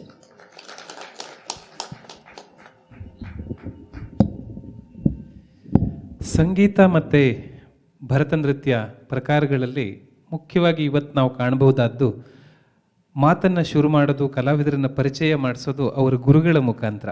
ನಾನೊಬ್ಬ ಚಿತ್ರಕಲಾವಿದಾಗಿ ತುಂಬ ನೆನಪು ಮಾಡ್ಕೊಳ್ಬೇಕಾಗಿದೆ. ಜಯಂತಣ್ಣ ಒಪ್ಕೋತಾರೆ ಅಂತ ಅನ್ಕೋತೀನಿ. ನಮ್ಮಲ್ಲಿ ಗುರುಗಳನ್ನು ನೆನಪು ಮಾಡ್ಕೊಳ್ಳೋದಿಲ್ಲ. ಅವ್ರ ಚಿತ್ರ ಅಥವಾ ಅವ್ರ ಶಿಲ್ಪ ಅವರು ಮಾತ್ರ ಅಂತ. ಆದರೆ ಅದಕ್ಕೊಂದು ಪರಂಪರೆ, ಒಂದು ಸಂಸ್ಕಾರದ ಸ್ಪರ್ಶ ಇದ್ದಾಗ ಅದು ಎಷ್ಟು ಉನ್ನತ ಮಟ್ಟಕ್ಕೆ ಹೋಗುತ್ತೆ, ಅದರ ಸಾಧ್ಯತೆ ಏನು ಅಂತ ಈ ಈರ್ವರು ಸನ್ಮಾನಿತರು ಹೇಳಿದರು. ಅವರಿಗೆಲ್ಲ ವಂದನೆಯನ್ನು ಹೇಳ್ತಾ, ಇಂದು ನಮ್ಮ ಕರೆಯನ್ನು ಮನ್ನಿಸಿ ಕಾರ್ಯಕ್ರಮಕ್ಕೆ ಆಗಮಿಸಿ ಅರ್ಥಪೂರ್ಣವಾದ ಅಭಿನಂದನಾ ಭಾಷಣವನ್ನು ನಡೆಸಿಕೊಟ್ಟ ಜಯಂತಣ್ಣ ಅವರಿಗೆ, ಜಯಂತ ಕಾಯ್ಕಿಣಿ ಅವರಿಗೆ ಸ್ಮರಣಿಕೆಯನ್ನು ನೀಡಬೇಕು ಅಂತ HS ವೇಣುಗೋಪಾಲ್ ಅವರಲ್ಲಿ ಕೇಳ್ಕೊಳ್ತಾ ಇದ್ದೇನೆ.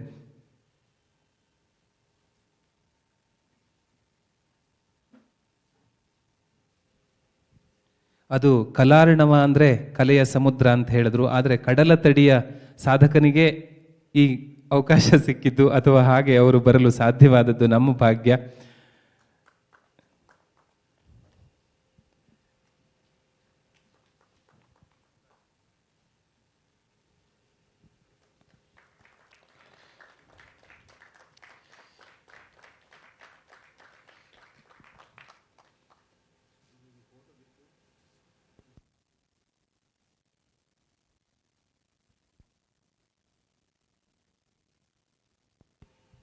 ನಮ್ಮ ಸಂಗೀತ ಶಾಲೆಯ ನಿರ್ದೇಶಕರು, ನಮ್ಮೆಲ್ಲರ ಮಾರ್ಗದರ್ಶಕರು HS ವೇಣುಗೋಪಾಲ್ ಅವರು ಈಗ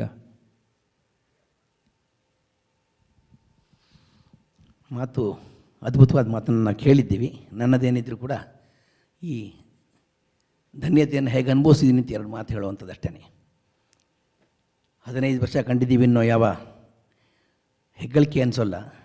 ದೈವ ಕೃಪೆಯನ್ನು ನೆನಿಬೇಕು, ಹಿತೈಷಿಗಳ ಸಹಾಯವನ್ನು ನೆನಿಬೇಕು. ಇಲ್ಲಿಗೆ ನಾವು ಬಂದುಬಿಟ್ಟಿದ್ದೀವಿ. ಕಲಾರ್ಣವಕ್ಕೊಂದು ಮೆರುಗು ಬಂದಿದೆ ಅಂದರೆ ಇಂಥ ಮಹನೀಯರೆಲ್ಲ ನಾವು ಕರೆದಾಗ ಬಂದು ಈ ಕಾರ್ಯಕ್ರಮದಲ್ಲಿ ಭಾಗವಹಿಸಿ ನಮ್ಮ ಒಂದು ಕಿಂಚಿತ್ ಗೌರವವನ್ನು ಸ್ವೀಕರಿಸಿ ಇದಕ್ಕೆ ಬೆಲೆಯನ್ನು, ವ್ಯಾಲ್ಯೂ ಅಡಿಷನ್ಸ್ ಅಂತ ಹೇಳ್ತಾರೆ, ಅದನ್ನು ಕೊಟ್ಟಿರುವಂಥದ್ದಾಗಿದೆ. ಲಯ ನಾದದ ಬಗ್ಗೆನೇ ಇವತ್ತು ಹೆಚ್ಚು ಮಾತಾಗಿದೆ. ಅದು ಸಂಗೀತಕ್ಕೆ ಬೇಕಾದಂಥದ್ದೇ. ಪುರಾಣಗಳಲ್ಲಿ ಸೃಷ್ಟಿಸ್ಥಿತಿ ಲಯ ಅಂತ ಹೇಳಿ ಈಶ್ವರನ ಲಯಕರ್ತನಾಗಿ ಕಾಣುವಾಗ ಲಯ ಸ್ಥಿತಿಗೊಬ್ಬ ಸೃಷ್ಟಿಗೊಬ್ಬ ಅಂತ ಹೇಳ್ತಾರೆ. ನಮಗಾದರೆ ಸಂಗೀತಗಾರರಿಗೆ ಲಾಸ್ಯ ಲಯ, ಹಾಗೆ ಲಯ, ನಮಗೆ ಲಯ. ಸಂಗೀತಗಾರನಿಗೆ ಸಿದ್ಧಿ ಆಗಬೇಕಾದ್ರೂ ಲಯ. ಹಾಗಾಗಿ ಇವತ್ತು ಲಯ ವಿದ್ವಾಂಸರಿದ್ದಾರೆ.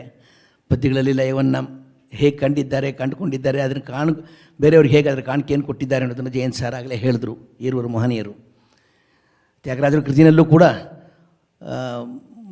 ಒಂದು ಅಮೂರ್ತವಾದಂಥ ಒಂದು ನಾದಕ್ಕೆ ಆಕಾರ ಬಂದರೆ ಹೇಗಿರುತ್ತೆ ಅಂತ ಅವರು ಶಂಕರನ ಹೇಳ್ತಾರೆ. ನಾದ ತನುವನಿಶಂ ಶಂಕರಂ ಅಂಥೇಳಿ ಆ ಲಯವನ್ನು ಸದ್ಯೋಜಾತಾದಿ ಪಂಚವಕ್ರದ ಅಂಥೇಳಿ ಈಶ್ವರನ 5 ಮುಖಗಳಿಂದ ವಾಮದೇವ, ಘೋರ, ಈಶಾನ, ಸದ್ಯ ಹೇಳುವಂಥ ಇದರಲ್ಲಿ ವಾಮದೇವ ಅದನ್ನು ಹೇಳುವಾಗ ಹೇಳ್ತಾರೆ. ಹಾಗಾಗಿ ನಮಗೆ ಇವತ್ತು ಈ ಲಯ ಅನ್ನೋದು ಸಂಗೀತದ ಪರಿಭಾಷೆಯಲ್ಲಿ ಏನಿದೆಯೋ ಆ ಲಯವಾಗಿ ಇವತ್ತು ಸಿದ್ಧಿಯಾಗಿದೆ.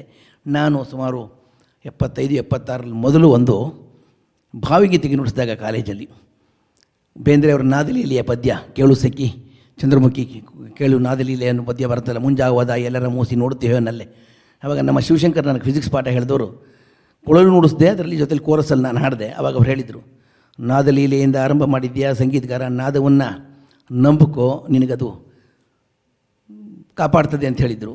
ಹೌದು, ನಾದವನ್ನು ನಂಬದೇ ಇದ್ದರೆ ನಾದ ನಂಬಲಿಲ್ಲ ಅವ ಏನಾದ ಅಂತ ಆಗ್ಬಿಡ್ತಾನೆ. ಇವತ್ತು ಆ ನಾದವನ್ನು ನಂಬಿದ್ದು ಇವತ್ತು ಇಂಥ ಮಹನೀಯರು ನಮ್ಮಲ್ಲಿ ಬಂದು ಈ ಒಂದು ಕೈಂಕರ್ಯವನ್ನು ಮಾಡಲಿಕ್ಕೆ ಅನುಕೂಲ ಆಗಿದೆ ಅಂತ ಹೇಳೋದು. ನಮ್ಮ ಈ ಎಲ್ಲ ಕಾರ್ಯಕ್ರಮದಲ್ಲಿ ಮಹನೀಯರೆಲ್ಲ ಬಂದು ನಮ್ಮನ್ನು ಆಶೀರ್ವಾದ ಮಾಡಿದ್ದಾರೆ. ನಾವು ಲೈವನ್ನು ಇನ್ನೂ ಗಟ್ಟಿ ಮಾಡಿಕೊಂಡು ಮುಂದಿನ ದಿನಗಳಲ್ಲಿ ಇವತ್ತು 15 ಆಯಿತು, 20, 25 ಹಿಂಗೋ, ಅದು ದುರಾಸೆ ಅಂತ ಅನ್ಕೋಬೇಡಿ ದಯಮಾಡಿ. ಯಾಕೆಂದರೆ ಒಳ್ಳೆಯದು, ಪ್ರೀತಿಯನ್ನು ಕಾಣಲಿಕ್ಕೆ ಆಸೆ ಇದೆ. ಹಾಗಾಗಿ 50 ನಾನು ಮುಂದುವರಿಲಿ ನಮ್ಮ ಪರಂಪರೆ, ನಮ್ಮ ಲಯ ಗಟ್ಟಿಯಾಗಲಿ ಈ ಒಂದು ಕೆಲಸವನ್ನು ಮಾಡೋದರಲ್ಲಿ ಅಂತ ಪ್ರಾರ್ಥನೆ ಮಾಡಿ ಈ ಎಲ್ಲ ಮಹನೀಯರಿಗೆ ಒಟ್ಟಾರೆಯಾಗಿ ನಾನು ನನ್ನ ವೈಯಕ್ತಿಕವಾದ ಧನ್ಯವಾದಗಳನ್ನ ಹೇಳಿಬಿಡ್ತೀನಿ. ಮುಂದಿನ ದಿನಗಳಲ್ಲೂ ಕೂಡ ನಾವು ತಮ್ಮನ್ನು ಕರೆದಾಗ ಬರಬೇಕು ಅಂತೇಳಿ ಪ್ರಾರ್ಥನೆಯನ್ನು ಮಾಡ್ತೀನಿ. ಮತ್ತು ಎಲ್ಲ ಹಿರಿಯರು ನಮಗೆ ಬೆನ್ನೆಲುಬಾಗಿ ನಿಂತಿದ್ದಾರೆ. ಇವತ್ತು ಈ ಸಭಾಂಗಣದಲ್ಲಿ ನಾವು ಕಾರ್ಯಕ್ರಮ ಮಾಡಿದ್ದೀವಿ. ಇದು ನನ್ನ ಸನ್ಮಿತ್ರ ರಾಘು ಅವರು ಹೇಳ್ದಂಗೆ ಮಹನೀಯರು ಅನೇಕರು ಇಲ್ಲಿ ಕಾರ್ಯಕ್ರಮ ಮಾಡಿದಂಥ ಜಾಗ, ಈ ಪವಿತ್ರವಾದ ಸ್ಥಳದಲ್ಲಿ ಮಾಡಲಿಕ್ಕೆ ನನಗೆ ಸನ್ಮಿತ್ರ ಅಂತ ಪತಿಯವರು ನಮಗೆ ಅವಕಾಶವನ್ನು ಕೊಟ್ಟು ಇವತ್ತು ಕಾರ್ಯಕ್ರಮವನ್ನು ಇಲ್ಲಿ ಮಾಡಲಿಕ್ಕೆ ಅನುಕೂಲವನ್ನು ಕೊಟ್ಟಿದ್ದಾರೆ. ಹಾಗಾಗಿ ಎಲ್ಲ ಗೋಕುಲದ ಎಲ್ಲ ಬಂಧುಗಳಿಗೂ ಅವರನ್ನು ಸ್ಮರಿಸ್ಕೊಳ್ತಾ, ನನ್ನ ವಿದ್ಯಾರ್ಥಿಗಳ ಪೋಷಕರು, ಆತ್ಮೀಯ ಸ್ನೇಹಿತರುಗಳು ಎಲ್ಲರಿಗೂ ನಾನು ಧನ್ಯವಾದವನ್ನು ಹೇಳ್ತೀನಿ. ವಿಶೇಷವಾದಂಥ ಧನ್ಯವಾದವನ್ನು ಮುಂದೆ ರಾಘವೇಂದ್ರ ಹೆಗಡೆ ಅವರು ಮಾಡಲಿಕ್ಕಿದ್ದಾರೆ. ನಾನು ಮತ್ತೊಮ್ಮೆ ಎಲ್ರಿಗೂ ಧನ್ಯವಾದವನ್ನು ಸಮರ್ಪಣೆ ಮಾಡ್ತಾ ನಮಸ್ಕಾರಗಳನ್ನು ತಿಳಿಸ್ತಾ ಇದ್ದೀನಿ.